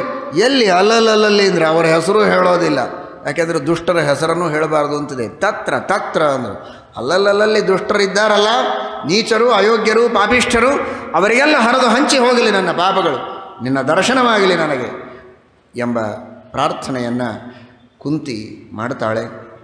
ಪರಮಾತ್ಮ ಅವಳ ಪ್ರಾರ್ಥನೆಯನ್ನು ಸ್ವೀಕಾರ ಮಾಡಿ ತಾನು ಸರ್ವೋತ್ತಮ ಸ್ವತಂತ್ರ ಅನ್ನುವುದನ್ನು ತಿಳಿಸಿಕೊಟ್ಟು ಮತ್ತೆ ತನ್ನ ಮಾಯೆಯಿಂದ ಆವರಿಸಿ ಅವಳಿಗೆ ನಮಸ್ಕಾರ ಮಾಡಿಬಿಟ್ಟ, ಆಶೀರ್ವಾದ ಮಾಡಿಬಿಟ್ಟಿದ್ದಾಳೆ. ಮರ್ತೋಯ್ತು, ಇಷ್ಟೊತ್ತು ನಾನು ಸ್ತೋತ್ರ ಮಾಡಿದ್ದು ಕುಂತಿಗೆ. ಸೋದರತ್ತೆ ನೀನು ಅಂತ ನಮಸ್ಕಾರ ಮಾಡಿದ, ಸೋದರಳೆಯ ಅಂತ ಆಶೀರ್ವಾದ ಮಾಡಿದ್ದಾಳೆ. ಈ ರೀತಿ ಪರಮಾತ್ಮ ಕುಂತಿಯ ಸ್ತೋತ್ರವನ್ನು ಸ್ವೀಕಾರ ಮಾಡಿದ್ದಾನೆ. ಈಚೆಗೆ ಧರ್ಮರಾಜ ರಾಜ್ಯವನ್ನು ಆಳಬೇಕು, ಇದ್ದಕ್ಕಿದ್ದಂತೆ ವೈರಾಗ್ಯ ಬಂದಿದೆ. ನನ್ನ ಕಾರಣಕ್ಕಾಗಿ ಇಷ್ಟೆಲ್ಲ ಜನ ಮೃತರಾದರು, ಅವರೆಲ್ಲರ ಸಾವಿಗೆ ನಾನೇ ಕಾರಣ, ಎಲ್ಲ ಪಾಪ ನನ್ನಲ್ಲಿ ಬಂದು ಸೇರಿಕೊಂಡಿದೆ. ಅವರೆಲ್ಲರ ರಕ್ತದಿಂದ ರಂಜಿತವಾದ ಈ ಸಿಂಹಾಸನದ ಮೇಲೆ ಕುಳಿತು ನಾನು ಮಾಡಬೇಕಾದದ್ದಾದರೂ ಏನು ಸುಖ ಇದೆ ಇದರಲ್ಲಿ, ಬೇಡ ನನಗೆ ಈ ರಾಜ್ಯ ಅಂತ ವೈರಾಗ್ಯವನ್ನು ತಾಳಿದ್ದಾನೆ. ಎಲ್ಲರೂ ಉಪದೇಶ ಮಾಡಿದ್ದಾರೆ, ಇದು ಪಾಪ ಅಲ್ಲವೋ, ಪಾಪಿಷ್ಠರನ್ನು ಸಂಹಾರ ಮಾಡುವುದು ಮಹಾಪುಣ್ಯದ ಕೆಲಸ. ಅದು ನೀನೊಬ್ಬ ಬ್ರಾಹ್ಮಣ ಅಲ್ಲ, ನೀನು ಕ್ಷತ್ರಿಯ. ನಾರಾಯಣದ್ವಿಟ್ ತದನುಬಂಧ ನಿಗ್ರಹ ಕ್ಷತ್ರಿಯಾಣಾಂ ಪರಮೋ ಧರ್ಮ ತದ್ವಿರುದ್ಧ ಸರ್ವೋಪ್ಯ ಧರ್ಮ. ಅಯೋಗ್ಯರನ್ನು ಸಂಹಾರ ಮಾಡಿ ಸಜ್ಜನರನ್ನು ರಕ್ಷಣೆ ಮಾಡಿ ಅವರಿಗೆ ಸುಖವಾಗುವಂತೆ ಮಾಡೋದೇ ನಿಮ್ಮ ಧರ್ಮ, ಅದಕ್ಕಾಗೇ ನೀವಿರೋದು. ಇದೆಲ್ಲ ಉಪದೇಶ ನಿನಗಾಗಿದೆಯಲ್ಲ. ದ್ರೌಪದಿ ಹೇಳಿದ್ದಾಳೆ, ಭೀಮಸೇನ ದೇವರು ಹೇಳಿದ್ದಾರೆ, ವನವಾಸದೊಳಗೆ ಇದನ್ನೆಲ್ಲ ಹೇಳಿದ್ದಾರೆ. ಮತ್ಯಾಕೆ ಈ ತರಹದ ದುಃಖವನ್ನು ಅನುಭವಿಸ್ತಾ ಇದ್ದಿ? ಬಿಡು ಈ ದುಃಖವನ್ನು, ಬಿಡು ಚಿಂತೆಯನ್ನು, ಮಾಡು ರಾಜ್ಯವನ್ನು. ಬೇಕಾದಷ್ಟು ಉಪದೇಶ ಮಾಡಿದ್ದಾರೆ, ತಲೆಯಲ್ಲಿ ಹೋಗಿಲ್ಲ ಅವನಿಗೆ. ಕೃಷ್ಣನೇ ಉಪದೇಶ ಮಾಡಿದರೂ ಕೇಳಲಿಕ್ಕೆ ತಯಾರಾಗಲಿಲ್ಲ. ಕೊನೆಗೆ ಕೃಷ್ಣ ಭೀಷ್ಮಾಚಾರ್ಯರ ಹತ್ರ ಕರೆದುಕೊಂಡು ಬರ್ತಾನೆ. ಹತಪಕ್ಷ ಗತತ್ವೇನ ತಚ್ಛಂಕಾಯ ಅಗೋಚರ. ಶತ್ರುಪಕ್ಷದೊಳಗಿದ್ದವ, ಹಾಗಾದರೆ ಇವರು ಅತ್ಯಂತ ಸತ್ಯ ಮಾತಾಡ್ತಾರೆ, ಅವರು ಸುಳ್ಳು ಮಾತಾಡಲಿಕ್ಕಿಲ್ಲ ಅಂತ ಅವರ ಬಗ್ಗೆ ಒಂದು ಪೂರ್ಣವಾದ ನಂಬಿಕೆ. ಇವರೆಲ್ಲ ನಮ್ಮವರು, ಅಭಿಮಾನದಿಂದ ಏನೇನೋ ಹೇಳಿಬಿಡ್ತಾರೆ. ಹಾಗಾದರೆ ನಮ್ಮವರು ಯಾರೂ ಬೇಡ. ಎದುರು ಪಕ್ಷದವರು, ಕೌರವ ಪಕ್ಷದವರು ಸತ್ತೋಗಿದ್ದಾರೆ ಎಲ್ಲ. ಭೀಷ್ಮಾಚಾರ್ಯರು ಮಾತ್ರ ಉಳಿದಿದ್ದಾರೆ, ಇನ್ನೂ ಉತ್ತರಾಯಣ ಬರಲಿ ಅಂತ ಕಾಯ್ತಾ ಇದ್ದಾರೆ. ಭೀಷ್ಮಾಚಾರ್ಯರ ಹತ್ರ ಹೋಗೋಣ ಅಂತ ಕೃಷ್ಣ ಪರಮಾತ್ಮ ಕರೆದುಕೊಂಡು ಬಂದ. ಭೀಷ್ಮಾಚಾರ್ಯರು ಪಾಂಡವರನ್ನು ನೋಡಿ ಮಾತನಾಡಿಸ್ತಾ ಇದ್ದಾರೆ. ಜೀವಿತುಂ ನಾರ್ಹತ ಕ್ಲಿಷ್ಟಂ ವಿಪ್ರ ಧರ್ಮ ಅಚ್ಯುತ ಆಶ್ರಯ. ಬ್ರಾಹ್ಮಣರಲ್ಲಿ ಭಕ್ತಿ ಮಾಡಿದವರು ನೀವು, ಧರ್ಮವನ್ನು ಆಶ್ರಯಿಸಿದವರು, ನಾರಾಯಣನನ್ನು ನಂಬಿದವರು. ನಿಮಗೆ ಜೀವನದಲ್ಲಿ ಯಾವುದೇ ಕಷ್ಟಗಳು ಬರಬಾರದಾಗಿತ್ತು. ಆದರೂ ಭಗವಂತ ತನ್ನ ಸಂಕಲ್ಪದಂತೆ ತನ್ನ ಸ್ವಾತಂತ್ರ್ಯವನ್ನು ತೋರಿಸುವುದಕ್ಕೆ ನಿಮಗೂ ಸಾಕಷ್ಟು ಕಷ್ಟಗಳನ್ನು ನೀಡಿದ.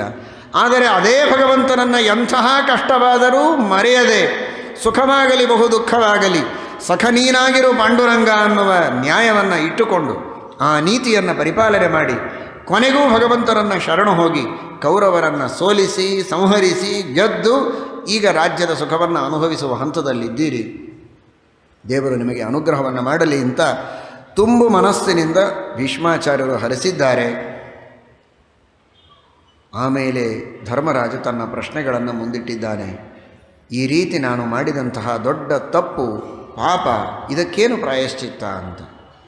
ಭೀಷ್ಮಾಚಾರ್ಯರಂದರು, ಇದನ್ನು ಕೇಳಲಿಕ್ಕೆ ನನ್ನ ಹತ್ರ ಬಂದ್ಯಾ? ಅದು ಕೃಷ್ಣನನ್ನು ಕರೆದುಕೊಂಡು, ಒಬ್ಬ ಕೋಟ್ಯಾಧೀಶನನ್ನು ಕರೆದುಕೊಂಡು ಇನ್ನೊಬ್ಬ ಭಿಕ್ಷುಕನ ಮನೆಗೆ ಭಿಕ್ಷೆ ಬೇಡಲಿಕ್ಕೆ ಹೋದಾಗ ಕಾಣಿಸ್ತಾ ಇದೆಯಲ್ವ ಇದು?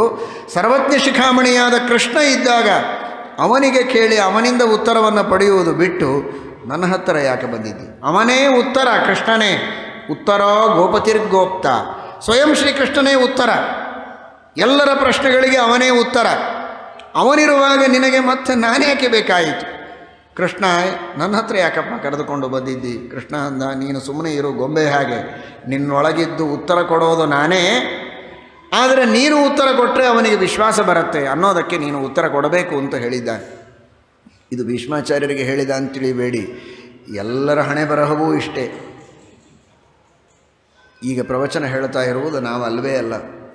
ಏನಾದರೂ ತಪ್ಪು ಹೇಳಿದರೆ ನಾವು, ಆದರೆ ಏನಾದರೂ ಇದರಲ್ಲಿ ಗುಣಗಳಿದ್ದರೆ ಒಳಗಿದ್ದು ಗುರುಗಳು, ವಾಯುದೇವರು, ಭಗವಂತನೇ ನುಡಿಸೋದು. ಕೀರ್ತಿ ಮಾತ್ರ ನಮಗೆ.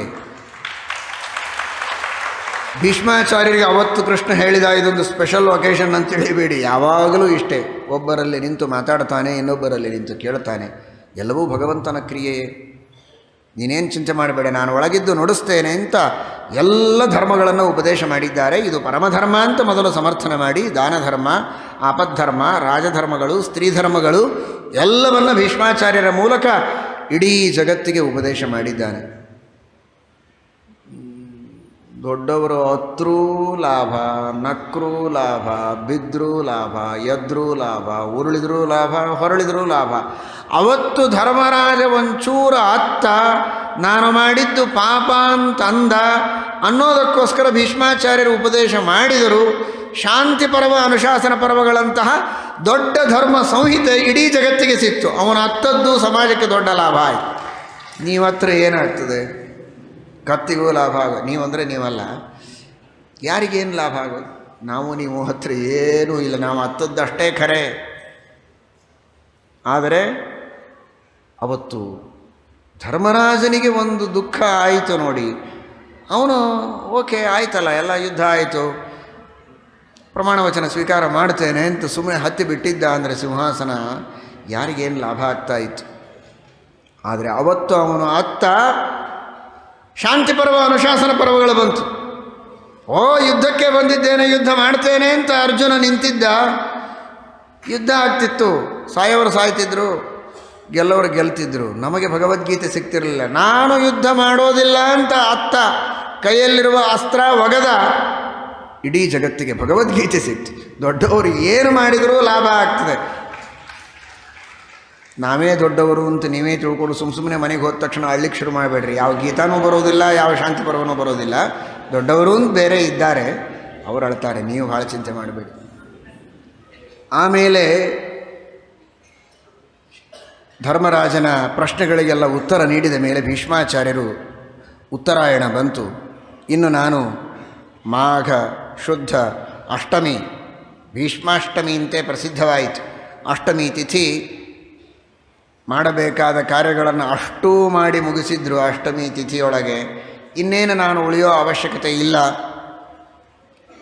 ಹೊರಡಬೇಕು ಅಂತ ಸಂಕಲ್ಪವನ್ನು ಮಾಡಿದ್ದಾರೆ. ಎದುರಿಗೆ ಕೃಷ್ಣನ ದರ್ಶನ. ಏನು ಭಾಗ್ಯ! ಕೃಷ್ಣನ ಪ್ರತಿಮೆ ಅಲ್ಲ, ಕೃಷ್ಣನ ಫೋಟೋ ಅಲ್ಲ, ಹರೇ ರಾಮ ಹರೇ ರಾಮ ಹರೇ ರಾಮ ಅಂತ ಅನ್ರಿ ಸುತ್ತಲೂ ಕೂತು ಅಂತ ಮುದುಕ ಮುದುಕಿ ಸಾಯೋ ಹೊತ್ತಿಗೆ ಅಂತಾರೆ. ಆ ಪ್ರಸಂಗ ಇಲ್ಲ. ಕೃಷ್ಣನೇ ಎದುರಿಗೆ ದರ್ಶನವನ್ನು ಕೊಡ್ತಾ ಇದ್ದಾರೆ. ಕೃಷ್ಣನ ಸ್ತೋತ್ರ ಮಾಡ್ತಾ ಇದ್ದಾರೆ. ಏನು ದಿವ್ಯವಾದ ಸ್ತೋತ್ರ! ಮಹಾಭಾರತದಲ್ಲಿಯೂ ಭಾಗವತದಲ್ಲಿಯೂ ಭೀಷ್ಮಸ್ತವರಾಜ ಅತ್ಯದ್ಭುತವಾದ ಭಗವಂತನ ಸ್ತುತಿಯನ್ನು ಮಾಡಿ ಭಗವಂತನ ದರ್ಶನವನ್ನು ಮಾಡ್ತಾ ಮಾಡ್ತಾ ಮಾಡ್ತಾ ಇದ್ದಾರೆ. ಮಾಡಿ ಮುಗಿಸಿದ್ದಾರೆ. ಅವರ ಪ್ರಾಣಪಕ್ಷಿ ಹಾರಿ ಹೋಗಿದೆ. ಮಾಡ್ತಾ ಮಾಡ್ತಾ ಪ್ರಾಣಪಕ್ಷಿ ಹೋಗಿಲ್ಲ, ಮತ್ತೆ ಮಾಡಿದ್ದಾರೆ. ನಂತರ ಅವರ ಪ್ರಾಣಪಕ್ಷಿ ಹಾರಿದೆ. ಯಾಕೆ ಅಂತ ಅದಕ್ಕೆ ಶ್ರೀಮದಾಚಾರ್ಯರು ಕಾರಣ ಕೊಡ್ತಾರೆ. ದೇವರ ಸ್ಮರಣೆ ಮಾಡ್ತಾ ಮಾಡ್ತಾ ಪ್ರಾಣ ಬಿಟ್ಟರೆ ನೇರ ಮೋಕ್ಷಕ್ಕೆ ಹೋಗಬೇಕು. ಆದರೆ ಭೀಷ್ಮಾಚಾರ್ಯರಿಗೆ ಇನ್ನೂ ಮೋಕ್ಷ ಇಲ್ಲ. ಬ್ರಹ್ಮದೇವರ ಜೊತೆಗೆ ಮೋಕ್ಷ ಆಗಬೇಕು. ಈಗಿನ್ನ 51ನೇ ವರ್ಷ ಬ್ರಹ್ಮದೇವರದ್ದು ನಡೆದಿದೆ ಹಗಲು, ಇನ್ನೂ 50 ವರ್ಷ. ಹಾಗಾದರೆ ಇಷ್ಟು ಬೇಗ ಅವರು ಮೋಕ್ಷಕ್ಕೆ ಹೋಗೋ ಹಾಗಿಲ್ಲ ಅನ್ನೋದಕ್ಕೋಸ್ಕರವಾಗಿ ಸ್ಮರಣೆ ಮಾಡ್ತಾ ಪ್ರಾಣ ಬಿಡೋದಕ್ಕೆ ದೇವರ ಅವಕಾಶ ಕೊಟ್ಟಿಲ್ಲ. ಏನು ವಿಚಿತ್ರ ನೋಡಿ! ಎದುರಿಗೆ ದೇವರಿದ್ದಾನೆ, ನೋಡಿದ್ದಾರೆ, ಸ್ತೋತ್ರ ಮಾಡ್ತಾ ಇದ್ದಾರೆ. ಒಂದೇ ಕ್ಷಣ ವಿಸ್ಮರಣೆ ಆಯಿತು, ಪ್ರಾಣ ಹಾರಿತು. ನಾವು ಭಾರಿ ಇದ್ದೀವಿ ಅಂತ ಅನೇಕ ಜನ ಅಂದ್ಕೊಳ್ತಾರೆ. ಅಷ್ಟು ಸುಲಭ ಅಲ್ಲ. ಅಂತ್ಯಕಾಲದಲ್ಲಿ ದೇವರ ಸ್ಮರಣೆ ಬರೋದು ಅಂದರೆ ಅದಕ್ಕಾಗಿ ಇಡೀ ಜನ್ಮ ನಾವು ಸಾಧನೆ ಮಾಡಬೇಕು, ಎಷ್ಟೋ ಜನ್ಮಗಳವರೆಗೆ ಸಾಧನೆ ಮಾಡಬೇಕು, ಅದನ್ನು ಸಾಧಿಸಲಿಕ್ಕಾಗತ್ತೆ. ಆ ರೀತಿಯಾಗಿ ಅಂತೂ ಆ ಪರಮಾತ್ಮನನ್ನು ಸ್ತೋತ್ರ ಮಾಡಿದ್ದಾರೆ. ಏನಪ್ಪ ಭಗವಂತ, ನಿನ್ನ ಅದ್ಭುತವಾದಂತಹ ಕಾರುಣ್ಯ, ನಿನ್ನ ನಿಯಮವನ್ನು ಬಿಟ್ಟು ನಾನು ಯುದ್ಧದಲ್ಲಿ ಅಸ್ತ್ರವನ್ನೇ ಹಿಡಿಯೋದಿಲ್ಲ ಅಂತ ಪ್ರತಿಜ್ಞೆ ಮಾಡಿದ್ದಿ. ಸ್ವನಿಯಮಂ ಅಪಹಾಯ ಮತ್ ಪ್ರತಿಜ್ಞಾಂ ರಥಮಧಿಕರ್ತುಂ ಅವಪ್ಲುತೋ ರಥಸ್ಥಃ. ರಥದೊಳಗೆ ಕುಳಿತವ ರಥದ ಚಕ್ರವನ್ನೇ ಕೈಯಲ್ಲಿ ತೆಗೆದುಕೊಂಡು ನನ್ನನ್ನು ಹೊಡೆಯೋದಕ್ಕೆ ಬಂದು, ನನ್ನನ್ನು ಹೊಡೆಯೋದು ಉದ್ದೇಶ ಇರಲಿಲ್ಲ, ನಿನ್ನ ಕೈಯಿಂದ ಆಯುಧ ಹಿಡಿಸ್ತೇನೆ ಅಂತ ನನ್ನ ಪ್ರತಿಜ್ಞೆ, ಹಿಡಿಯೋದಿಲ್ಲ ನಿನ್ನ ಪ್ರತಿಜ್ಞೆ, ನನ್ನ ಪ್ರತಿಜ್ಞೆ ಸತ್ಯ ಮಾಡಲಿಕ್ಕೆ ನಿನ್ನ ಪ್ರತಿಜ್ಞೆ ಸುಳ್ಳು ಮಾಡಿಕೊಂಡು ನನ್ನ ಮೇಲಿನ ದಯೆಯಿಂದ ಓಡಿ ಬಂದೆಯಲ್ಲೋ ಭಗವಂತ, ಇದಕ್ಕಿಂತ ದಯೆ ನಿನ್ನದೇನು? ನಿನ್ನ ಕಾರುಣ್ಯ ಎಂತಹ ಅದ್ಭುತವಾದದ್ದು ಅಂತ ವರ್ಣನೆಯನ್ನು ಮಾಡ್ತಾ ಇದ್ದಾರೆ. ನಿಜವಾಗಿ ಎಲ್ಲ ಈ ಭೀಮ, ಅರ್ಜುನ ಇವರೆಲ್ಲ ಕೂತಿದ್ದಾರಲ್ಲ, ಇವರೆಲ್ಲರ ಎದುರಿಗೆ ಹೇಳ್ತೇನೆ, ನನಗೇನು ಇವರ ದಾಕ್ಷಿಣ್ಯ ಇಲ್ಲ, ನನ್ನ ಮೊಮ್ಮಕ್ಕಳೇ ಇವರೆಲ್ಲ, ಇವರ ಎದುರಿಗೆ ಹೇಳ್ತೇನೆ, ಇವರು ಯಾರೂ ಕೊಂದವರಲ್ಲ, ಎಲ್ಲ ಶತ್ರುಗಳನ್ನು ಸಂಹಾರ ಮಾಡಿದವ ನೀನೇ. ಸ್ಥಿತವತಿ ಪರಸೈನಿಕಾಯು ರಕ್ಷಣಾಹೃತವತಿ. ನಿನ್ನ ಕಣ್ಣಿನಿಂದಲೇ ಎಲ್ಲರ ಆಯುಷ್ಯವನ್ನು ಸೆಳೆದು ಬಿಡ್ತಾ ಇದ್ದಿ. ಸುಮ್ಮನೆ ಇವರು ಬಾಣ ಬಿಟ್ಟ ಹಾಗೆ, ಅವರು ಬಿದ್ದ ಹಾಗೆ, ಎಲ್ಲ ನಾಟಕ. ನಿಜವಾಗಿ ಅವರ ಆಯುಷ್ಯವನ್ನು ಹರಣ ಮಾಡಿ ಸಂಹಾರ ಮಾಡಿದವ ನೀನು ಕೃಷ್ಣ. ಒಳಗಿನ ಗುಟ್ಟು ನನಗೆ ಗೊತ್ತು. ಅಂತಹ ನೀನು ನನ್ನ ಮೇಲೆ ಅನುಗ್ರಹವನ್ನು ಮಾಡು ಎಂಬುದಾಗಿ ಭೀಷ್ಮಾಚಾರ್ಯರು ಪ್ರಾರ್ಥನೆ ಮಾಡಿದ್ದಾರೆ. ಬಹಳ ಸುಂದರವಾಗಿ ಸ್ತೋತ್ರ ಮಾಡಿ ಉತ್ತರಾಯಣದಲ್ಲಿ ತಾವು ತಮ್ಮ ದೇಹತ್ಯಾಗವನ್ನು ಮಾಡಿದ್ದಾರೆ. ಅವರ ಉತ್ತರ ಕ್ರಿಯೆಯನ್ನೆಲ್ಲ ಮುಗಿಸಿ ಪಾಂಡವರು ಬಂದಿದ್ದಾರೆ ಈಚೆಗೆ. ಮುಂದೆ ರಾಜ್ಯವನ್ನು ಆಳ್ತಾ ಇದ್ದಾನೆ ಪಟ್ಟಾಭಿಷಿಕ್ತನಾಗಿ ಮಹಾನುಭಾವ ಯುಧಿಷ್ಠಿರ. ಧರ್ಮರಾಜ ಧರ್ಮದಿಂದ ರಾಜ್ಯವನ್ನು ಆಳ್ತಾ ಇದ್ದಾನೆ. ಕೇಳಬೇಕೆ, ಧರ್ಮರಾಜನ ಧರ್ಮದ ರಾಜ್ಯ, ಎಲ್ಲ ಕಡೆಗೆ ಸುಭಿಕ್ಷೆ, ಸಮೃದ್ಧವಾಗಿ ಗೋವುಗಳು ಹಾಲುಗಳನ್ನು ಕೊಡ್ತಾ ಇವೆ, ನದಿಗಳು ಸಮೃದ್ಧವಾಗಿ ಹರಿತಾ ಇವೆ, ಎಲ್ಲ ಔಷಧಿ ವನಸ್ಪತಿಗಳು ಹಚ್ಚ ಹಸರಾಗಿ ಬೆಳೀತಾ ಇವೆ, ಎಲ್ಲಿಯೂ ವಿಧವೆಯರಿಲ್ಲ, ವಿಧುರರಿಲ್ಲ, ಎಲ್ಲರೂ ಆನಂದವಾಗಿ ಜೀವನ ಮಾಡ್ತಾ ಇದ್ದಾರೆ. ದೀರ್ಘಕಾಲದ ಆಯುಷ್ಯ, ದೃಢವಾದ ಆರೋಗ್ಯ, ಅದ್ಭುತವಾದಂತಹ ರಾಜ್ಯ, ರಾಮರಾಜ್ಯದ ಸ್ಮರಣೆ ಬರುವಂತೆ ಯುಧಿಷ್ಠಿರ ರಾಜ್ಯವನ್ನು ಆಳ್ತಾ ಇದ್ದಾನೆ. ಈ ರೀತಿಯಾಗಿ ಯುಧಿಷ್ಠಿರನನ್ನು ಪಟ್ಟಾಭಿಷೇಕ ಮಾಡಿ ಶ್ರೀಕೃಷ್ಣ ಪರಮಾತ್ಮ ದ್ವಾರಕೆಗೆ ಹೊರಟಿದ್ದಾನೆ. ಅರ್ಜುನನೇ ಶ್ವೇತಛತ್ರವನ್ನು ಹಿಡಿದಿದ್ದಾನೆ. ಸಾತ್ಯಕಿ, ಉದ್ಧವ ಎಲ್ಲರೂ ಕೂಡ ವ್ಯಜನವನ್ನು ಬೀಸ್ತಾ ಇದ್ದಾರೆ. ಅತ್ಯಂತ ವೈಭವದಿಂದ ಶ್ರೀಕೃಷ್ಣನನ್ನು ಬೀಳ್ಕೊಟ್ಟಿದ್ದಾರೆ. ಕೃಷ್ಣನ ಸ್ತುತಿಯನ್ನು ಮಾಡ್ತಾರೆ. ಆ ಹಸ್ತಿನಾವತಿಯಲ್ಲಿರುವಂತಹ ಎಲ್ಲ ಸ್ತ್ರೀಯರು ಅದ್ಭುತವಾದ ಸ್ತೋತ್ರವನ್ನು ಮಾಡ್ತಾರೆ. ಶ್ರೀಕೃಷ್ಣನ ನಿತ್ಯ ಸನ್ನಿಧಾನ ಪಡೆದಂತಹ, ನಿತ್ಯ ಅವನ ಸಂಘವನ್ನು ಮಾಡುವ ದ್ವಾರಕಾ ಪಟ್ಟಣದಲ್ಲಿರುವಂತಹ ಶ್ರೀಕೃಷ್ಣನ 16,108 ಮಡದಿಯರ ಭಾಗ್ಯ ಎಂಥದ್ದು ಅಂತ ಇಲ್ಲಿಯ ಸ್ತ್ರೀಯರು ಅದನ್ನು ನೆನೆಸಿಕೊಳ್ತಾ ಇದ್ದಾರೆ.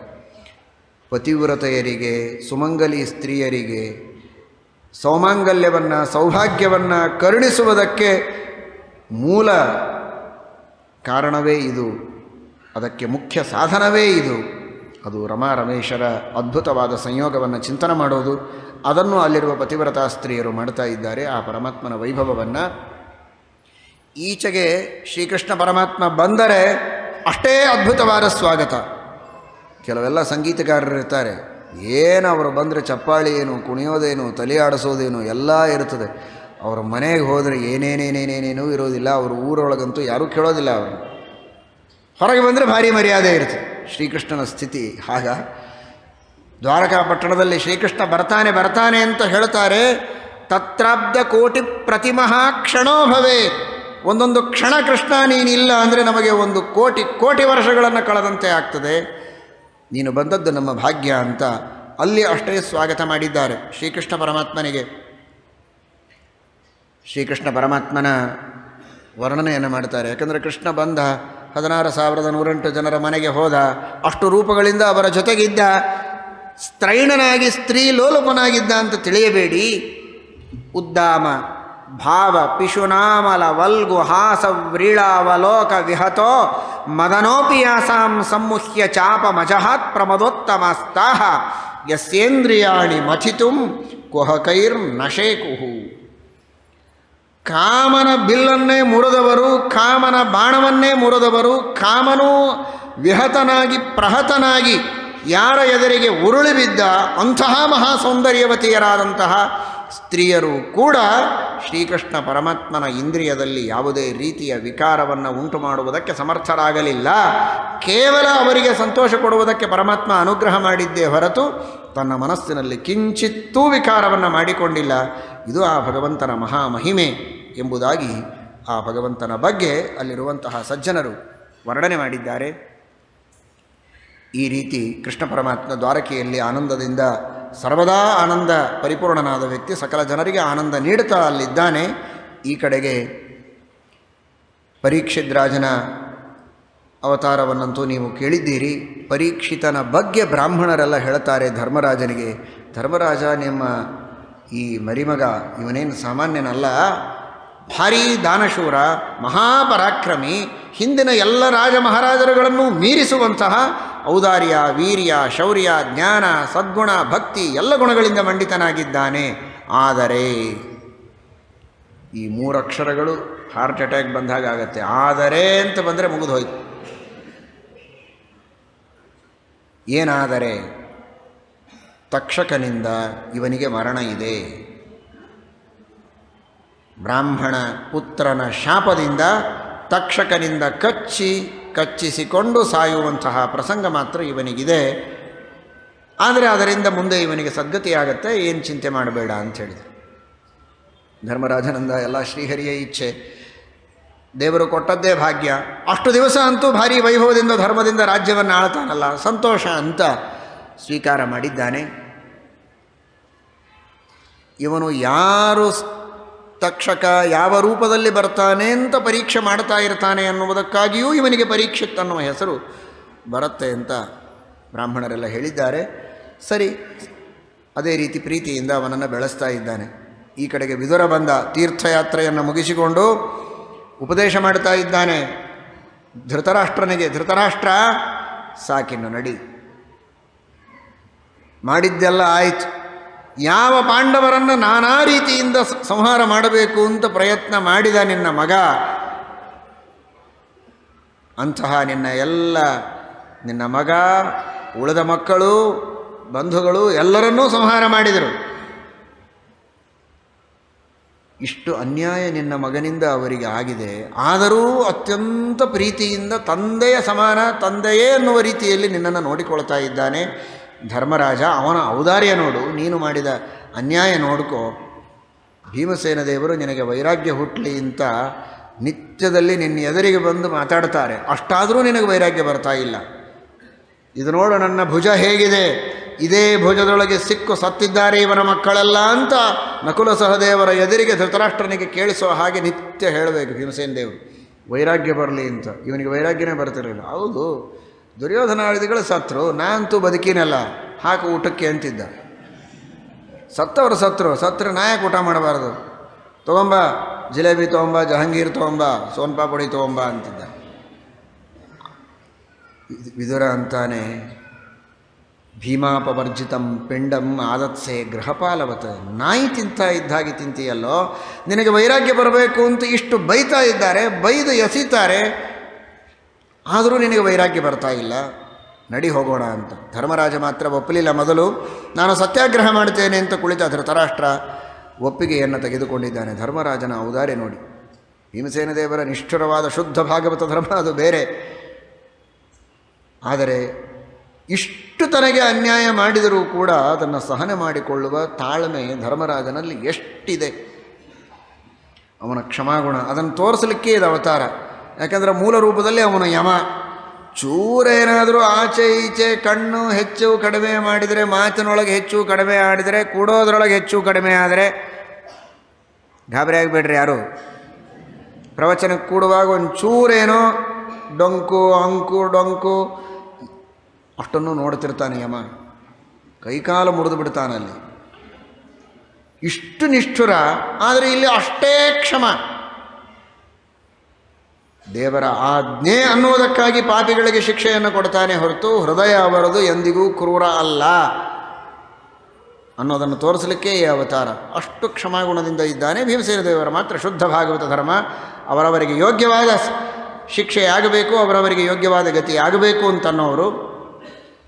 ಅಂತೂ ಯುಧಿಷ್ಠಿರನ ಅಪ್ಪಣೆಯನ್ನು ಪಡೆದುಕೊಂಡು ಹೋಗಿದ್ದಾನೆ. ಕುಂತಿಯೂ ಹೋಗಿದ್ದಾಳೆ ಸಾಧನೆ ಮಾಡುವುದಕ್ಕೆ. ವಿದುರ, ಗಾಂಧಾರಿ, ಧೃತರಾಷ್ಟ್ರ, ಗಾಂಧಾರಿ, ವಿದುರ, ಕುಂತಿ ಎಲ್ಲರೂ ಸೇರಿ ಅರಣ್ಯದಲ್ಲಿ ತಪಸ್ಸು ಮಾಡಿದ್ದಾರೆ.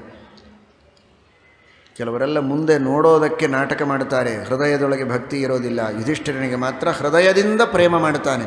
ಧೃತರಾಷ್ಟ್ರ ಹೋದರೂ ಕೂಡ ಅವನಿರೋ ಮನೆಗೆ ಹೋಗಿ, ಅವನು ಯಾವ ಮನೆಯಲ್ಲಿರ್ತಿದ್ದೋ, ಯಾವ ಚೇರ್ ಮೇಲೆ ಕೂಡ್ತಿದ್ದ ಆ ಮನೆಗೆ ಹೋಗಿ ಆ ಆಸನಕ್ಕೆ ದಿವಸ ನಮಸ್ಕಾರ ಮಾಡ್ತಾ ಇದ್ದ. ಇವನ ನಮ್ಮ ಕಕ್ಕ ಅನ್ನೋದಕ್ಕೆ. ಅವನು ಮಹಾಜ್ಞಾನಿ. ಇವನಿಲ್ಲಿ ನಮಸ್ಕಾರ ಮಾಡಿದರೂ ಕೂಡ ಅರಣ್ಯದಲ್ಲಿ ಅವರು ಎಲ್ಲಿದ್ದರೋ ಅವರ ದರ್ಶನ ಆಗ್ತಿತ್ತು ಅವನಿಗೆ. ಒಂದು ದಿವಸ ನಮಸ್ಕಾರ ಮಾಡ್ತಾನೆ, ಕಾಣಿಸೋದೇ ಇಲ್ಲ. ಗಾಬರಿ ಆಯಿತು. ಕೇಳಿದ ಸಂಜಯನಿಗೆ, ಏನಾಯಿತು? ನಿತ್ಯವೂ ನನಗೆ ದರ್ಶನವಾಗ್ತಿತ್ತು, ಇವತ್ತ್ಯಾಕೆ ಆಗಲಿಲ್ಲ ಅಂತ. ನಾರದರು ಬಂದು ಹೇಳ್ತಾರೆ, ಇಲ್ಲ, ಇನ್ನು 5 ದಿನಗಳಲ್ಲಿ ಅವನು ಈ ದೇಹವನ್ನು ತ್ಯಾಗ ಮಾಡಿ ಹೋಗ್ತಾ ಇದ್ದಾನೆ, ಅದಕ್ಕೆ ನಿನಗೆ ದರ್ಶನವಾಗೋದಿಲ್ಲ ಅಂತ. ನಿಜವಾಗಿ ನೋಡಿದರೆ 5 ದಿನದ ನಂತರ ಅವನು ಹೋಗುವವನಲ್ಲ, ಹೋಗಿ 5 ದಿವಸ ಆಗಿತ್ತು. ಮತ್ತು ಹಾಗೆ ಯಾಕೆ ಹೇಳಿದರು ನಾರದರು ಅಂತ? ಹಾಗೆ ಯಾಕೆ ಹೇಳಿದರು ಅಂದರೆ, ಬೇಕು ಅಂತ ಕಥೆಗಳನ್ನು ವ್ಯತ್ಯಾಸ ಮಾಡಿ ಹೇಳ್ತಾರೆ. ಅಯೋಗ್ಯರಿಗೆ ಸರಿಯಾದ ಕಥೆ ತಿಳಿಯಬಾರದು ಅಂತ ಹೀಗೆ ಕಾಲವು ವ್ಯತ್ಯಾಸ ಮಾಡಿ ಹೇಳುವುದುಂಟು. ಆದರೆ ಸರಿಯಾದ ನಿರ್ಣಯವನ್ನು ನೀವು ತಿಳಿದುಕೊಳ್ಳಿ ಅಂತ ಶ್ರೀಮದಾಚಾರ್ಯರು ಮಹಾಭಾರತದ ಪ್ರಮಾಣವನ್ನು ಕೊಟ್ಟು ಹೇಳ್ತಾರೆ. ಈಗಾಗಲೇ ಹೋಗಿ ಆಗಿತ್ತು. ಆ ಸುದ್ದಿಯನ್ನು ನಾರದರು ಹೇಳ್ತಾರೆ, ಸಮಾಧಾನವನ್ನು ಹೇಳ್ತಾರೆ. ಎಲ್ಲವೂ ಭಗವಂತನ ಇಚ್ಛೆ. ಅವರು ಅಖಂಡ ಸಾಧನ ಮಾಡಿ, ತಪಸ್ಸು ಮಾಡಿ, ವ್ರತ ಮಾಡಿ, ನಿಯಮ ಉಪವಾಸ ಎಲ್ಲ ಮಾಡಿ ಭಗವಂತನ ಲೋಕವನ್ನು ಹೊಂದಿದ್ದಾರೆ, ಪರಮಾತ್ಮನ ವಿಶೇಷ ಅನುಗ್ರಹವನ್ನು ಪಡೆದಿದ್ದಾರೆ. ನೀನು ಯಾಕೆ ಚಿಂತೆ ಮಾಡ್ತೀಯ ಅಂತ ಸಮಾಧಾನವನ್ನು ಹೇಳಿದ್ದಾರೆ. ಅಂದರೆ ಒಂದು ಮಾತನ್ನು ಗಮನಿಸಿ, 5 ದಿವಸ ನಂತರ ಹೋದ್ರ, 5 ದಿವಸ ಮೊದಲು ಹೋಗಿದ್ದರು. ನಾರದರು ಹೇಳಿದ್ದು ನಂತರ ಹೋಗ್ತಾರೆ ಅಂತ. ಯಾಕೆ ಅಂದರೆ ನಿರ್ಣಯ ಕೊಟ್ಟರು ಶ್ರೀಮದಾಚಾರ್ಯರು, ಅಯೋಗ್ಯರಿಗೆ ಮೋಹ ಮಾಡಲಿಕ್ಕೆ, ಅವರಿಗೆ ದುರ್ಗತಿ ಆಗಲಿ ಅಂತ ಕಥೆಯನ್ನು ಸರಿಯಾಗಿ ಹೇಳೋದಿಲ್ಲ ಅಂತ. ಅಂದರೆ ಪುರಾಣದಲ್ಲಿ ಬರುವ ಕಥೆಗಳ ಬಗ್ಗೆ ಇಷ್ಟು ಸಣ್ಣ ತಪ್ಪನ್ನು ನಾವು ತಿಳಿದರೂ ನಮಗೆಂಥ ಅನರ್ಥ ಇದೆ. ಶ್ರೀಮದಾಚಾರ್ಯರ ನಿರ್ಣಯ ಎಷ್ಟು ಅಗತ್ಯ, ಅದಿಲ್ಲದೇ ಇದ್ದರೆ ನಮಗೇನಾಗ್ತಾ ಇತ್ತು? ಒಂದು ಕಾಲವ ವ್ಯತ್ಯಾಸ, ಒಂದು ದೇಶವ ವ್ಯತ್ಯಾಸ, ಒಂದು ವ್ಯಕ್ತಿ ವ್ಯತ್ಯಾಸಗಳೇ ಹೀಗಾದರೆ ಇನ್ನು ದೊಡ್ಡ ದೊಡ್ಡ ಸಿದ್ಧಾಂತಗಳ ಬಗ್ಗೆ ನಾವು ತಪ್ಪು ತಿಳಿದರೆ ಇನ್ನೆಂತಹ ಅನರ್ಥವಾಗತ್ತೆ ಅನ್ನುವುದರ ಬಗ್ಗೆ ನಮಗೆ ಸರಿಯಾದಂತಹ ಎಚ್ಚರ ಇರಬೇಕು. ಮುಂದೆ ಅರ್ಜುನ ಶ್ರೀಕೃಷ್ಣ ಪರಮಾತ್ಮನ ದರ್ಶನಕ್ಕೆ ಅಂತ ದ್ವಾರಕಾಪಟ್ಟಣಕ್ಕೆ ಹೋಗ್ತಾನೆ. ಯಾವಾಗಲೂ ಕೃಷ್ಣನೇ ಇಲ್ಲಿ ಬರ್ತಾ ಇರ್ತಾನೆ. ಕೃಷ್ಣನಿದ್ದಲ್ಲಿಯೇ ಹೋಗಿ ಅವನ ದರ್ಶನವನ್ನು ಮಾಡೋಣ ಅಂತ ಕೃಷ್ಣನ ದರ್ಶನಕ್ಕೆ ಅಂತ ಹೋದ. 7 ದಿವಸಗಳಾಗಿತ್ತು. 7 ತಿಂಗಳಾಯ್ತಲ್ಲ, ಅರ್ಜುನ ಹೋಗಿ ಇನ್ನೂ ಬಂದಿಲ್ಲ ಅಂತಾನೆ ಯುಧಿಷ್ಠಿರ. ಅಷ್ಟು ಅರ್ಜುನನ ಮೇಲೆ ಪ್ರೀತಿ ಅವನಿಗೆ. ಅರ್ಜುನನ ವಿರಹವನ್ನು ತಾಳಲಾಗದೆ ಕೇಳ್ತಾನೆ. ಜೊತೆಗೆ ಅನೇಕ ಅಪಶಕನಗಳೆಲ್ಲ ಕಾಣಿಸ್ತಾ ಇರ್ತವೆ ಊರಲ್ಲಿ. ಯಾಕೆ ಈ ಅಪಶಕನಗಳು ಅಂತನ್ನೋ ಅಷ್ಟೊತ್ತಿಗೆ ಅರ್ಜುನ ಬರ್ತಾನೆ. ಮುಖದ ಮೇಲೆ ತೇಜಸ್ಸಿಲ್ಲ. ಕೃಷ್ಣ ಯುಧಿಷ್ಠಿರ ಕೇಳಿದ, ಏನಾಯಿತು? ನಾನು ಕೊಡ್ತೇನೆ ಅಂತ ಪ್ರತಿಜ್ಞೆ ಮಾಡಿ ಯಾರಿಗಾದರೂ ಕೊಡೋದನ್ನು ಬಿಟ್ಟಿದ್ದೀಯಾ? ಅಥವಾ ಸ್ತ್ರೀಯರು ಬಾಲಕರು ಉಪವಾಸ ಇರುವಾಗ ಮೊದಲು ನೀನೇ ಗಬಗಬ ಅಂತ ಏನಾದರೂ ತಿಂದು ಬಂದೆಯಾ? ಶರಣಾಗತರನ್ನು ರಕ್ಷಣೆ ಮಾಡದೆಯೇ ಬಂದೆಯಾ? ಏನು ತಪ್ಪು ಮಾಡಿದ್ದೀನಿ ನಿನ್ನ ಮುಖದ ಮೇಲೆ ತೇಜಸ್ಸು ಹೋಗಿದೆ ಅಂತ ಕೇಳ್ತಾನೆ.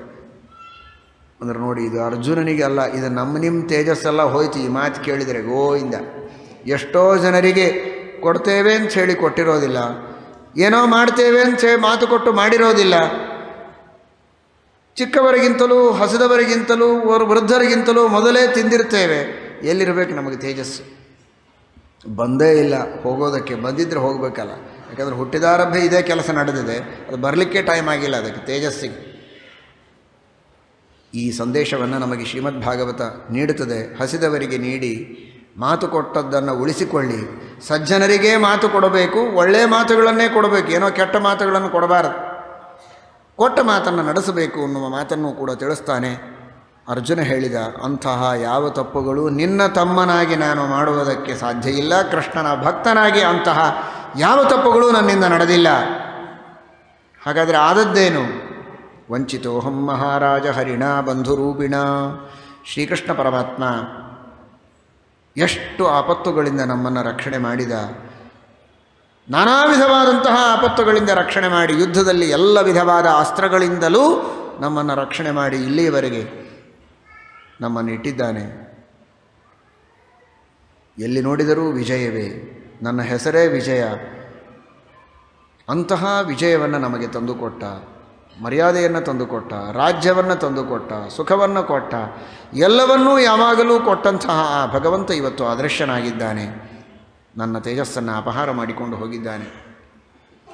ಕೃಷ್ಣ ತನ್ನ ಸ್ತ್ರೀಯರನ್ನೆಲ್ಲ ಕರೆದುಕೊಂಡು ಹೋಗು ಅಂತ ಹೇಳಿದ ದ್ವಾರಕೆಯಿಂದ, ದ್ವಾರಕಾ ಮುಳುಗಿ ಹೋಗುತ್ತೆ ಸಮುದ್ರದಲ್ಲಿ ಅಂತ ಹೇಳಿದರೆ, ಆ ಹೆಣ್ಣು ಮಕ್ಕಳನ್ನು ಕರೆದುಕೊಂಡು ಹೋಗುವಾಗ ಕಾಡು ಜನ ವಿರೋಧ ಮಾಡಿದರೆ ಅವರನ್ನು ಎದುರಿಸಲಿಕ್ಕೆ ನನಗಾಗಲಿಲ್ಲ. ಅದೇ ಗಾಂಡೀವ ಧನಸ್ಸು, ಅದೇ ಬಾಣಗಳು, ಅರ್ಥಾತ್ ಅದರಂಥದ್ದೇ ಎಲ್ಲ ಇದೆ. ಇಷ್ಟಿದ್ದರೂ ಕೂಡ ಕೃಷ್ಣನ ಸನ್ನಿಧಾನ ಇಲ್ಲ ಅನ್ನೋ ಒಂದೇ ಕಾರಣಕ್ಕೆ ನನಗೇನೂ ಮಾಡಲಿಕ್ಕಾಗಲಿಲ್ಲ. ಇಷ್ಟು ದಿವಸ ನಾವು ಮಾಡಿದ್ದೆಲ್ಲ ಕೃಷ್ಣ ಮಾಡಿದ್ದು, ನಮ್ಮ ಶಕ್ತಿ ಅಲ್ಲ ಅನ್ನೋದನ್ನು ಕೃಷ್ಣ ತೋರಿಸಿಕೊಟ್ಟಿದ್ದಾನೆ. ಇದು ಕಾರಣ ಅಂತ. ಇಷ್ಟಾದ ತತ್ಕ್ಷಣ ಧರ್ಮರಾಜ, ಭೀಮಸೇನ ದೇವರು, ಅರ್ಜುನ, ನಕುಲ, ಸಹದೇವ, ದ್ರೌಪದಿ ಎಲ್ಲರೂ ಸೇರಿ ನಿರ್ಣಯ ಮಾಡಿದ್ದಾರೆ. ನಾವು ಅವತಾರ ಮಾಡುವಾಗಲೇ ಈ ಸಂಕಲ್ಪ ಇತ್ತು. ಶ್ರೀಕೃಷ್ಣ ಪರಮಾತ್ಮ ಎಲ್ಲಿಯವರೆಗೆ ಈ ಭೂಮಿಯ ಮೇಲೆ ತನ್ನ ಪಾದಗಳಿಂದ ಹೆಜ್ಜೆಯನ್ನು ಊರಿ ಪವಿತ್ರ ಮಾಡುತ್ತಾನೆ, ಅಲ್ಲಿಯವರೆಗೆ ಮಾತ್ರ ಆ ಭೂಭಾರ ಹರಣ ಮಾಡುವ ಕೆಲಸ ನಮ್ಮದು. ಕೃಷ್ಣ ಪರಮಾತ್ಮ ಪರಂಧಾಮಕ್ಕೆ ಹೋದ ಮೇಲೆ, ಕೃಷ್ಣ ಪರಮಾತ್ಮ ಅದೃಶ್ಯನಾದ ಮೇಲೆ ನಾವು ಕೂಡ ಈ ಭೂಮಿಯನ್ನು ಪರಿತ್ಯಾಗ ಮಾಡಿ ನಮ್ಮ ಲೋಕಗಳಿಗೆ ಹೋಗಬೇಕು ಅನ್ನುವುದೇ ನಮ್ಮ ಸಂಕಲ್ಪ ಆಗಿತ್ತು. ಇನ್ನು ಮೇಲೆ ನಾವಿಲ್ಲಿರುವುದು ಬೇಡ ಅಂತ ಎಲ್ಲರೂ ಹೊರಟು ನಿಂತಿದ್ದಾರೆ. ಮಹಾಪ್ರಸ್ಥಾನ ಹೊರಟದ್ದು ಅಂದರೆ ಯಾರೋ ಯುದ್ಧದಲ್ಲಿ ಇವರನ್ನು ಹೊಡೆದದ್ದಲ್ಲ, ಕೊಂದದ್ದಲ್ಲ. ಮಹಾಪ್ರಸ್ಥಾನ ಅಂತ ಹಿಮಾಲಯಕ್ಕೆ ಉತ್ತರಕ್ಕೆ ಮುಖ ಮಾಡಿ ಹೊರಟಿದ್ದಾರೆ. ಹೋಗ್ತಾ ಇರೋದು ಹಾಗೆ, ಎಲ್ಲಿ ದೇಹ ಬೀಳುತ್ತದೋ ಬೀಳುತ್ತದೆ, ಹಾಗೆ ಹೋಗೋದು ಅಂತ ಮಹಾಪ್ರಸ್ಥಾನ. ಆ ರೀತಿ ಹೊರಟಿದ್ದಾರೆ. ತಮ್ಮ ಸಂಕಲ್ಪದಿಂದ ತಾವು ದೇಹತ್ಯಾಗ ಮಾಡುವವರು, ಎಲ್ಲರೂ ದೇವತೆಗಳವರು. ಆ ರೀತಿ ಲಯಚಿಂತನವನ್ನು ಮಾಡಿಕೊಂಡು ತಾವು ದೇಹತ್ಯಾಗವನ್ನು ಮಾಡಬೇಕು ಅಂತನ್ನುವ ಸಂಕಲ್ಪದಿಂದ ಹೊರಟಿದ್ದಾರೆ. ಒಬ್ಬೊಬ್ಬರದಾಗಿ ದೇಹ ಬಿದ್ದಿದೆ. ಅವರವರ ದೋಷಗಳನ್ನೇನೋ ಹೇಳಿ ಧರ್ಮರಾಜ ಅವರ ಋಣಮೋಚನೆಯಾಗುವಂತೆ ಮಾಡಿಕೊಂಡಿದ್ದಾನೆ ಎನ್ನುವ ವಿಷಯವನ್ನು ತಾತ್ಪರ್ಯ ನಿರ್ಣಯದಲ್ಲಿ ತಿಳಿಸಿದ್ದಾರೆ. ಇಲ್ಲಿ ಸಿಂಹಾಸನದ ಮೇಲೆ ಪರೀಕ್ಷಿದ್ರಾಜನನ್ನು ಕೂಡಿಸಿ ಪಟ್ಟಾಭಿಷೇಕ ಮಾಡಿ ಅವನಿಗೆ ರಾಜ್ಯವಾಳುವುದಕ್ಕೆ ಒಪ್ಪಿಸಿ ತಾವೆಲ್ಲ ತಮ್ಮ ತಮ್ಮ ಸ್ಥಾನಕ್ಕೆ ಹೊರಟಿದ್ದಾರೆ. ಈಚೆಗೆ ಪರೀಕ್ಷಿನ್ ಮಹಾರಾಜ ಧರ್ಮದಿಂದ ರಾಜ್ಯವನ್ನು ಆಳ್ತಾ ಇದ್ದಾನೆ. ತನ್ನ ಪಿತಾಮಹಾದಿಗಳು ತೋರಿಸಿದ ದಾರಿಯಲ್ಲಿ ರಾಜ್ಯವನ್ನು ಆಳ್ತಾ ಇದ್ದಾನೆ. ರಾಜ್ಯವನ್ನು ಆಳೋದು ಸಿಂಹಾಸನದ ಮೇಲೆ ಕುಳಿತಲ್ಲ, ಬರೀ ಪ್ರಜೆಗಳ ಮನೆಗಳಿಗೆ ಹೋಗಿ ಅವರ ದುಃಖಗಳೇನು ಅಂತ ತಿಳಿದು ದೂತರು ಚಾರರ ಮುಖಾಂತರವೂ ತಿಳಿಯಬೇಕು, ನೇರವಾಗಿಯೂ ತಾನು ತಿಳಿಯಬೇಕು ಅನ್ನುವ ಉದ್ದೇಶದಿಂದ ಎಲ್ಲ ಪಟ್ಟಣಗಳಿಗೂ ಎಲ್ಲ ಹಳ್ಳಿಗಳಿಗೂ ಎಲ್ಲರ ಮನೆಗಳಿಗೂ ಹೋಗಿದ್ದಾನೆ. ಇವನಿಗೊಂದು ಲಾಭ ಏನು ಅಂದರೆ, ಎಲ್ಲಿ ಹೋದಲ್ಲೆಲ್ಲ ಇವನ ತಂದೆ, ಇವನ ತಾತ, ಅಭಿಮನ್ಯುವಿನ ಪರಾಕ್ರಮ, ಅರ್ಜುನನ ಪರಾಕ್ರಮ, ಭೀಮಸೇನ ದೇವರು, ಯುಧಿಷ್ಠಿರ, ಕೃಷ್ಣನ ಲೀಲೆಗಳು ಇವುಗಳ ವರ್ಣನೆಯನ್ನೇ ಮಾಡ್ತಾ ಇದ್ದಾರೆ. ಅದನ್ನು ಕೇಳಿ ಆನಂದ ಪಡ್ತಾ ಇದ್ದಾರೆ. ಇವನು ಹುಟ್ಟುವಾಗ ದೇವರು ಇವನನ್ನು ರಕ್ಷಣೆ ಮಾಡಿದ್ದು, ಇದೆಲ್ಲವನ್ನೂ ಹಾಡು ಕಟ್ಟಿ ಹಾಡ್ತಾ ಇದ್ದಾರೆ ಅಲ್ಲಲ್ಲಿ ಮನೆಗಳಲ್ಲಿ. ಪರೀಕ್ಷಿದ್ರಾಜರು ಬದುಕಿದಾಗಲೇ ತನ್ನ ಹಿರಿಯರ ಈ ಮಹಿಮೆಯನ್ನು ಕೇಳುವಂತಹ ದೊಡ್ಡ ಭಾಗ್ಯ ತನಗೆ ಸಿಕ್ಕಿದೆ, ಆನಂದಪಟ್ಟಿದ್ದಾನೆ. ಅಂತೂ ನಮ್ಮ ಹಿರಿಯರು ಇಷ್ಟೆಲ್ಲ ದೊಡ್ಡ ಕಾರ್ಯಗಳನ್ನು ಮಾಡಿದ್ದಾರಲ್ಲ ಅಂತ. ಅಂದರೆ ಧರ್ಮದಿಂದ ರಾಜ್ಯವನ್ನು ಆಳ್ತಾ ಇದ್ದರು. ಧರ್ಮರಾಜನ ರಾಜ್ಯದಲ್ಲಿ ಎಲ್ಲರೂ ಸುಖವಾಗಿದ್ದರು ಅಂದರೆ ಅದರ ಮೂಲ ಏನು ಗೊತ್ತಾ? ಎಲ್ಲರೂ ಕೃಷ್ಣನ, ಭೀಮಸೇನ ದೇವರ, ಪಾಂಡವರ ಸ್ಮರಣೆಯನ್ನು ಮನೆಗಳಲ್ಲಿ ಇಷ್ಟು ಮಾಡ್ತಾ ಇದ್ರಲ್ಲ, ಅದಕ್ಕಾಗೇ ಅವರು ಸುಖವಾಗಿದ್ದರು ಅನ್ನೋ ಸೂಚನೆಯನ್ನು ಭಾಗವತ ನೀಡ್ತಾ ಇದೆ. ಇದರಿಂದ ದಶಮಸ್ಕಂಧದಲ್ಲಿ ಒಂದು ಮಾತು ಬರ್ತದೆ, ಯಾಕೆ ಭೂತಪ್ರೇತ ಪಿಶಾಚಾದಿಗಳ ಬಾಧೆ, ಯಾಕೆ ನಾನಾ ಕಷ್ಟಗಳು? ಎಲ್ಲಿ ಹರಿನಾಮ ಸ್ಮರಣೆ ಇಲ್ಲ, ಎಲ್ಲಿ ಮಂತ್ರತಂತ್ರಗಳಿಲ್ಲ, ಎಲ್ಲಿ ಉಪಾಸನೆ ಇಲ್ಲ, ಅಲ್ಲಿ ಇಂತಹ ಕಷ್ಟಗಳಿಗೆಲ್ಲ ಅವಕಾಶ ಇದೆ.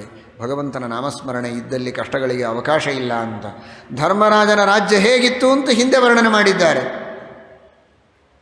ಅವರು ಮನೆಗಳಲ್ಲಿ ಏನು ಮಾಡ್ತಾ ಇದ್ರು ಅಂತ ಮುಂದೆ ಹೇಳ್ತಾರೆ. ಹಾಗಾದರೆ ನಿರಂತರವಾಗಿ ಮನೆಯಲ್ಲೇ ಮಾಡುವಂತಹ ಈ ಸಾಧನೆಯಿಂದ ಆ ತರಹದ ಸೌಖ್ಯ ಸಮಾಜದಲ್ಲಿತ್ತು, ರಾಜ್ಯದಲ್ಲಿತ್ತು. ಒಂದು ದಿನ ಪರೀಕ್ಷಿತ್ ತಾನು ಎಲ್ಲ ಕಡೆಗೆ ಈ ರೀತಿ ಸಂಚಾರ ಮಾಡಲಿಕ್ಕೆ ಹೊರಟಾಗ ಒಂದು ಎತ್ತು ಒಂದು ಆಕಳನ್ನು ನೋಡಿದ್ದಾನೆ. ಎತ್ತಿಗೆ 3 ಕಾಲುಗಳಿವೆ. ಆಕಳು ಕಣ್ಣೀರಿಡ್ತಾ ಇದೆ. ಹತ್ತಿರ ಹೋಗಿ ಕೇಳಿದ, ಏನಾಗಿದೆ ನಿನಗೆ, ಯಾಕೆ ಅಳ್ತಾ ಇದ್ದಿ? ಯಾರಿವನು ನಿನಗೆ ಹೊಡಿತಾ ಇದ್ದಾನಲ್ಲ, ಒಬ್ಬ ಕಪ್ಪು ಮನುಷ್ಯ ಕ್ರೂರವಾದಂತಹ ದೃಷ್ಟಿಯಿಂದ ನೋಡ್ತಾ ನಿಮ್ಮನ್ನು ಹೊಡಿತಾ ಇದ್ದಾನಲ್ಲ, ಇವನು ಯಾರು, ನೀನು ಯಾರು, ಏನಾಗಿದೆ ನಿನಗೆ ಅಂತ. ನನಗೆ ಗೊತ್ತಿಲ್ಲ, ಯಾಕೆ ಈ ದುಃಖ ಬರ್ತಾ ಇದೆ ಅಂತ ನನಗೆ ಗೊತ್ತಿಲ್ಲ, ಯಾರು ಕಾರಣ ಅಂತ ಗೊತ್ತಿಲ್ಲ ಅಂತ ಹೇಳಿಬಿಡ್ತದೆ. ಪರೀಕ್ಷಿತ್ ಮಹಾಜ್ಞಾನಿ ಅವನು ಅಂದ, ಗೊತ್ತು ನನಗೆ, ನಿನಗೂ ಗೊತ್ತಿದೆ, ಆದರೆ ನೀನು ಹೇಳ್ತಾ ಇಲ್ಲ. ಯಾಕೆ ಅಂದರೆ ಯದ್ ಅಧರ್ಮಕೃತ ಸ್ಥಾನಂ ಸೂಚಕಸ್ಯಾಪಿ ತದ್ಭವೇತ್. ಅಧರ್ಮ ಮಾಡಿದವನಿಗೆ ಏನು ಗತಿಯಾಗತ್ತೋ ಅವನು ಮಾಡುವ ಅಧರ್ಮವನ್ನು ಹೇಳಿದವನಿಗೂ ಆ ಗತಿಯಾಗತ್ತೆ ಅನ್ನೋದಕ್ಕೆ ನೀನು ಮುಚ್ಚಿಡ್ತಾ ಇದ್ದೀಯಾ ಅಂತ. ಇಲ್ಲಿ ದೊಡ್ಡ ಸಮಸ್ಯೆ ಬರುತ್ತದೆ. ಹಾಗಾದರೆ ಯಾರಾದರೂ ತಪ್ಪು ಮಾಡಿದರೆ ನಾವು ಹೇಳಬಾರ್ದಾ? ಹೇಳಿದರೆ ಆ ಪಾಪ ನಮಗೆ ಬರ್ತದೆ ಅಂದರೆ ಮತ್ತೆ ಗತಿ ಏನು ಮುಂದೆ ಅಂತ ಶ್ರೀಮದಾಚಾರ್ಯರು ನಿರ್ಣಯ ಕೊಡ್ತಾರೆ. ಯದ್ಯಧರ್ಮ ಕೃತ ಸದ್ಭಿ ಸನ ವಾಚ್ಯ ಕಥಂಚನ. ದುರ್ಜನರು ಅಧರ್ಮ ಮಾಡಿದರೆ ಅವಶ್ಯವಾಗಿ ಹೇಳಬೇಕು. ಸಜ್ಜನರು ಅಧರ್ಮ ಮಾಡಿದಾಗ ಅದನ್ನು ಹೇಳಬಾರದು. ಸಜ್ಜನರಿಗೆ ತಿಳಿಸಬಹುದು, ಅವರಿಗೆ ನೀವು ಇದನ್ನು ಅಧರ್ಮ ಮಾಡಿದ್ದೀರಿ, ಇದನ್ನು ಮಾಡಬೇಡಿ ಅಂತ ಕಿವಿಯಲ್ಲಿ. ಆದರೆ ಅವರು ಮಾಡಿದ ಅಧರ್ಮವನ್ನು ಜನರ ಮುಂದೆ ಹೇಳಿ ಅವರ ಮರ್ಯಾದೆಯನ್ನು ತೆಗೆಯಬಾರದು. ಅವರು ಸಜ್ಜನರು, ಸಾಧುಗಳು, ಯಾವಾಗಲೂ ಧರ್ಮವನ್ನು ಮಾಡುವವರು. ಯಾವುದೋ ಒಂದು ತಪ್ಪನ್ನು ಮಾಡಿದಾಗ ಅದನ್ನು ಪ್ರಚಾರ ಮಾಡಬಾರದು ಅನ್ನುವ ತತ್ವವನ್ನು ತಿಳಿಸುವುದಕ್ಕೆ ಈ ರೀತಿ ಮಾಡಿದ್ದು. ಇಲ್ಲಿ ಮಾತ್ರ ಇವನು ಮಹಾ ದುಷ್ಟ ಕಲಿ, ಅವನ ಅಧರ್ಮವನ್ನು ಹೇಳಿದರೆ ತಪ್ಪಾಗ್ತಿರಲಿಲ್ಲ. ಆದರೂ ಒಂದು ಲೋಕಶಿಕ್ಷಣ ಮಾಡೋದಕ್ಕೆ ಧರ್ಮವೇ ಎತ್ತಿನ ರೂಪದಲ್ಲಿ ನಿಂತಿತ್ತು ಅನ್ನುವುದಕ್ಕಾಗಿ ಆ ಧರ್ಮ, ಈ ಒಂದು ಧರ್ಮವನ್ನು ನಮಗೆ ತಿಳಿಸಿಕೊಟ್ಟಿದೆ. ಇವನೇ ತಿಳಿದುಕೊಂಡ ಏನಾಗಿದೆ ಅಂತ. ಇವನು ಧರ್ಮಕ್ಕೆ 4 ಪಾದಗಳು: ತಪಸ್ಸು, ಸತ್ಯ, ಶೌಚ, ದಯ. ಅದರಲ್ಲಿ 3 ಪಾದಗಳು ಹೋಗಿವೆ. ಸತ್ಯ ಎಂಬ ಒಂದು ಪಾದ ಮಾತ್ರ ಉಳಿದಿದೆ. ಸ್ಮಯ ಸಂಗ ಮದೈಹಿ ತವ. ಅಹಂಕಾರ, ತಪಸ್ಸು ಹಾಳಾಗಿ ಹೋಯಿತು. ಸಂಗ, ಅದರಿಂದ ಶೌಚ ಹಾಳಾಗಿ ಹೋಯಿತು. ಮದದಿಂದ ದಯೆ ಹಾಳಾಗಿ ಹೋಯಿತು. ಸತ್ಯ ಎಂಬ ಒಂದು ಪಾದ ಮಾತ್ರ ಕಲಿಯುಗದಲ್ಲಿ ಉಳಿದಿದೆ. ಅದನ್ನು ಅನೃತದಿಂದ, ಸುಳ್ಳಿನಿಂದ ಸತ್ಯವೆಂಬ ಧರ್ಮದ ಪಾದವನ್ನು ಹಾಳು ಮಾಡಬೇಕು ಅಂತ ಇವನು ನೋಡ್ತಾ ಇದ್ದಾನೆ. ಅದು ತಾನೇ ನಿನಗೆ ದುಃಖ. ಇನ್ನು ಭೂಮಿ ತಾನು ಗೋರೂಪದಿಂದ ಇದ್ದಾಳೆ. ನೋಡಿ ಎಷ್ಟು ಚೆನ್ನಾಗಿ ಹೇಳಿದ್ದಾರೆ. ಧರ್ಮ ಎತ್ತು, ಭೂಮಿ ಇದು ಆಕಳು, ಇದು ಹೆಣ್ಣು, ಅದು ಗಂಡು, ಪತಿ ಪತ್ನಿ. ಅಂದರೆ ಭೂಮಿಯನ್ನು ನಿಜವಾಗಿ ಧಾರಣೆ ಮಾಡುವಂಥದ್ದು ಯಾವುದು ಅಂದರೆ ಧರ್ಮವೇ. ಅದು ಗಂಡು, ಇವಳು ಹೆಣ್ಣು. ಧರ್ಮದಿಂದಲೇ ಭೂಮಿಯ ರಕ್ಷಣೆ, ಅದಕ್ಕೆ ಅದು ಧರ್ಮ ಧಾರಣೆ ಮಾಡುವಂಥದ್ದು. ಅಂತಹ ಗೋರೂಪವನ್ನು ಧಾರಣೆ ಮಾಡಿದಂತಹ ಪೃಥ್ವಿ ಅವಳು ದುಃಖ ಪಡ್ತಾ ಇದ್ದಾಳೆ. ಯಾಕೆ ಅಂದರೆ ಇಷ್ಟು ದಿನ ಭಗವಂತನ ಪಾದದ ಸ್ಪರ್ಶದಿಂದ ನಾನು ಆನಂದವಾಗಿದ್ದೆ. ರೋಮೋತ್ಸವೋ ಮಮ ಯದಂಘ್ರಿ ವಿಟಂಕಿತಾಯ.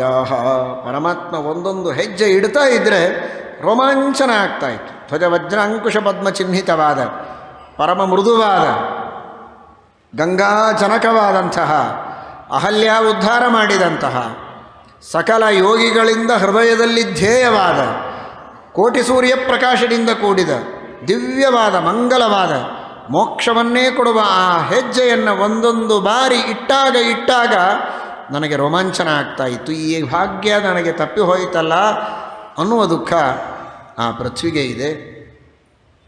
ಅದನ್ನು ತಿಳಿದಿದ್ದಾನೆ. ನೀವು ಚಿಂತೆ ಮಾಡಬೇಡಿ, ಈ ಆಪತ್ತಿನಿಂದ ನಾನು ರಕ್ಷಣೆ ಮಾಡ್ತೇನೆ. ಈ ಒಂದು ಪಾದವನ್ನು ಕತ್ತರಿಸುವುದಕ್ಕೆ ಪ್ರಯತ್ನ ಮಾಡುವ ಈ ಕಲಿಯನ್ನು ನಿಗ್ರಹ ಮಾಡುತ್ತೇನೆ ಅಂತ ಧನುರ್ಬಾಣಗಳನ್ನು ತೆಗೆದುಕೊಂಡಿದ್ದಾನೆ.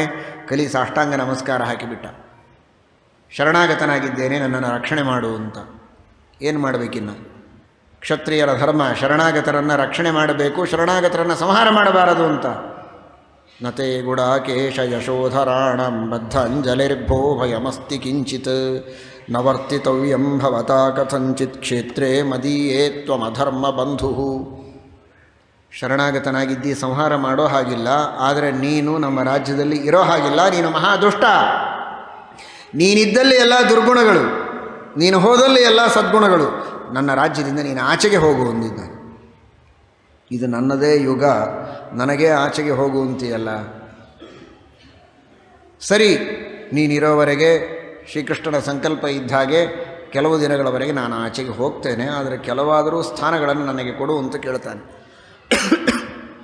ದ್ಯೂತಂ ಪಾನಂ ಸ್ತ್ರೀಯ ಸೂನ, ಜೂಜಾಟ ಆಡುವ ಸ್ಥಳದಲ್ಲಿ ನೀನಿರು, ಮದ್ಯಪಾನ ಮಾಡುವ ಸ್ಥಳದಲ್ಲಿ ಇರು, ದುಷ್ಟರಾದ ಸ್ತ್ರೀಯರಿರುವ ಸ್ಥಳದಲ್ಲಿ ನೀನಿರು, ಹಿಂಸಾಕೃತ್ಯಗಳು ಎಲ್ಲಿ ನಡೆಯುತ್ತೋ ಅಲ್ಲಿ ನೀನಿರು. ಅವನಂದ, ಈ 4 ಸ್ಥಾನಗಳು ನನಗೆ ಸಾಕಾಗಲಿಲ್ಲ, ಇನ್ನೊಂದು ಕೊಡು ಅಂತ ಕೇಳಿದ. ಜಾತರೂಪಮದಾತ್ ಪ್ರಭು, ಬಂಗಾರವನ್ನು ಕೊಟ್ಟಿದ್ದಾನೆ. ಅನ್ಯಾಯದಿಂದ ಸಂಪಾದನೆ ಮಾಡಿ ಕೇವಲ ಭೋಗಕ್ಕಾಗಿ ಉಪಯೋಗಿಸುವಂತಹ ಬಂಗಾರ ಎಲ್ಲಿದೆ ಅಂತಹ ಸ್ಥಳದಲ್ಲಿ ಕಲಿ ಇರ್ತಾನೆ. ನೋಡಿ, ಇವುಗಳೆಲ್ಲ ಮಾಡಬಾರದಂತಹ ಕೆಲಸಗಳು ಅನ್ನುವುದನ್ನು ಭಾಗವತ ಸೂಚನೆ ಮಾಡ್ತಾ ಇದೆ. ಜೂಜಾಟ, ಮದ್ಯಪಾನ, ಅನ್ಯಾಯದಿಂದ ಸಂಪಾದನೆ ಮಾಡೋದು, ಇವುಗಳನ್ನು ಮಾಡಿದರೆ ಅಲ್ಲಿ ಕಲಿಯ ಸನ್ನಿಧಾನ ಇರ್ತದೆ, ಕಲಿಯ ದುಷ್ಕೃತ್ಯಗಳೆಲ್ಲ ನಡೆಯುತ್ತೆ. ಇಷ್ಟನ್ನು ಸ್ವೀಕಾರ ಮಾಡಿ ಕಲಿ ಸಂತೋಷಪಟ್ಟು ಹೋಗಿದ್ದಾನೆ. ಆಯಿತು, ಇಷ್ಟಿದ್ರೆ ಸಾಕು, ನಾನು ಎಲ್ಲ ಜನರನ್ನೂ ವಶ ಮಾಡಿಕೊಳ್ಳಬಹುದು ಅಂತ. ಈ ರೀತಿ ಕಲಿಗೆ ನಿಗ್ರಹವನ್ನು ಮಾಡಿದಂತಹ ಮಹಾನುಭಾವ ವಿಷ್ಣು ಭಕ್ತನಾಗಿರುವಂತಹ ಪರೀಕ್ಷಿತ್ ರಾಜ. ಆದರೆ ಒಂದು ದಿನ ತಾನೇ ಬೇಟೆಗೆ ಹೊರಟಿದ್ದಾನೆ. ಶಮೀಕ ಋಷಿಗಳ ಆಶ್ರಮ ಹತ್ತಿರ ಬಂದಿದ್ದಾನೆ, ನೀರಡಿಕೆಯಾಗಿದೆ, ಎಲ್ಲಿಯೂ ನೀರು ಸಿಕ್ಕಿಲ್ಲ ಅಂತ ಒಳಗೆ ಪ್ರವೇಶ ಮಾಡಿದ. ಶಮೀಕ ಋಷಿಗಳು ಧ್ಯಾನಮಗ್ನರಾಗಿದ್ದಾರೆ, ಅಸಂಪ್ರಜ್ಞಾತ ಸಮಾಧಿಯಲ್ಲಿದ್ದಾರೆ, ಬಾಹ್ಯ ಪ್ರಪಂಚದ ಅರಿವಿಲ್ಲ, ನೀರು ಕೇಳಿದ್ದು ಕೇಳಿಸಿಲ್ಲ.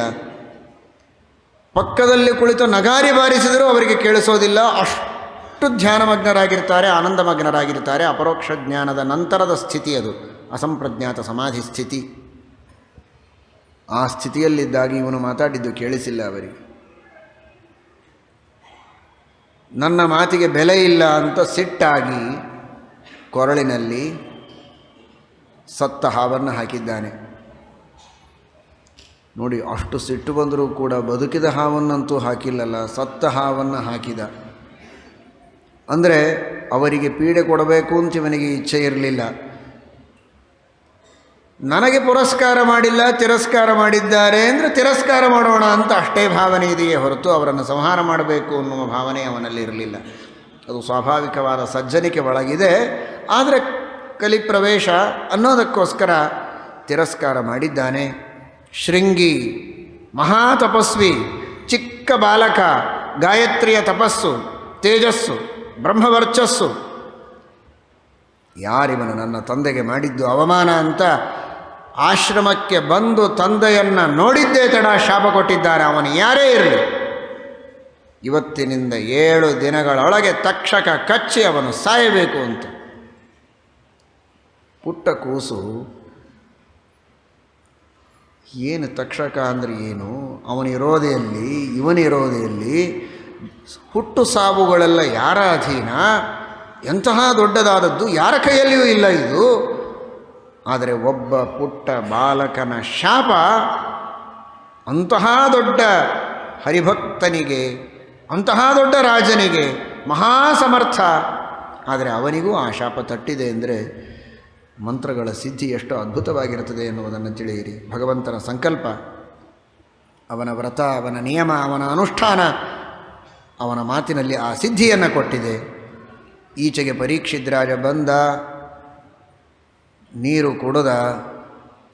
ಇದ್ದಕ್ಕಿದ್ದಂತೆ ಅವನ ಕ್ರೋಧ, ಅವನ ತಾಪ ಎಲ್ಲವೂ ಶಾಂತವಾಗಿದೆ, ಜ್ಞಾನೋದಯವಾಗಿದೆ. ನಾನೆಂಥ ತಪ್ಪು ಕೆಲಸ ಮಾಡಿದೆ, ಬ್ರಾಹ್ಮಣರಿಗೆ ತಿರಸ್ಕಾರ ಮಾಡಿ ಬಂದೆ, ಬ್ರಹ್ಮಕುಲಕ್ಕೆ ಅವಮಾನ ಮಾಡಿದೆ, ನನಗೆ ದೊಡ್ಡ ಶಾಪ ಸಿಗಬೇಕು ಅಂತ ತಾನೇ ಬಯಸ್ತಾ ಇದ್ದಾನೆ. ಕುಂತಿಯ ಕಥೆ ಒಂದು ಕೇಳಿದಿರಿ, ವಿಪತ್ತುಗಳು ಬರಲಿ ಅಂತ. ಇವನು ಮತ್ತೊಬ್ಬ, ನನಗೆ ಶಾಪ ಬರಲಿ, ನನಗೆ ತಾಪ ಆಗಲಿ, ಸಂತಾಪ ಆಗಲಿ,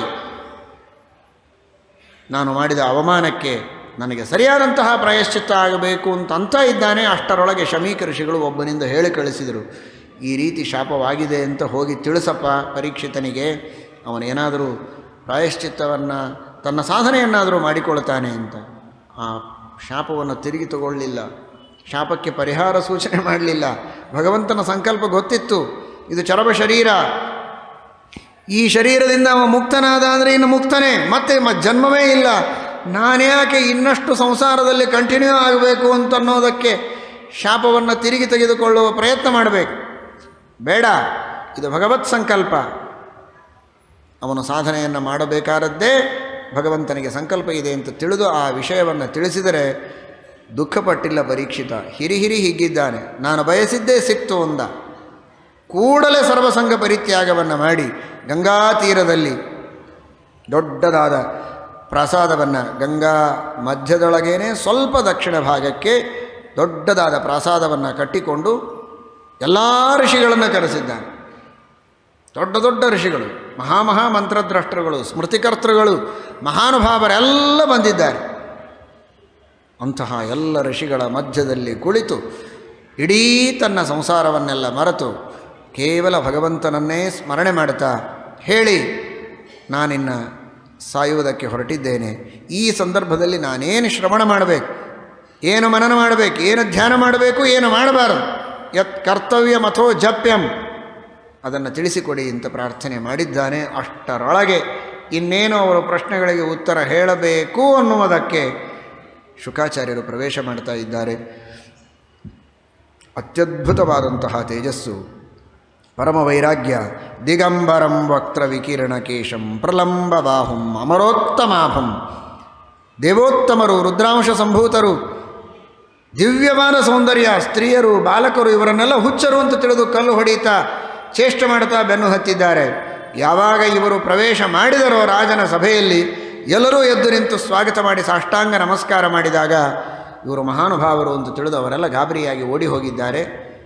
ಆಸನದ ಮೇಲೆ ಕೂಡಿಸಿದ್ದಾನೆ, ಸಾಷ್ಟಾಂಗ ನಮಸ್ಕಾರ ಹಾಕಿದ. ಬೇರೆ ಮಾತೇ ಇಲ್ಲ, ಉಳಿದೆಲ್ಲ ಸುದ್ದಿ ಇಲ್ಲ. ಇದೇ ಪ್ರಶ್ನೆಯನ್ನು ಕೇಳಿದ್ದಾನೆ.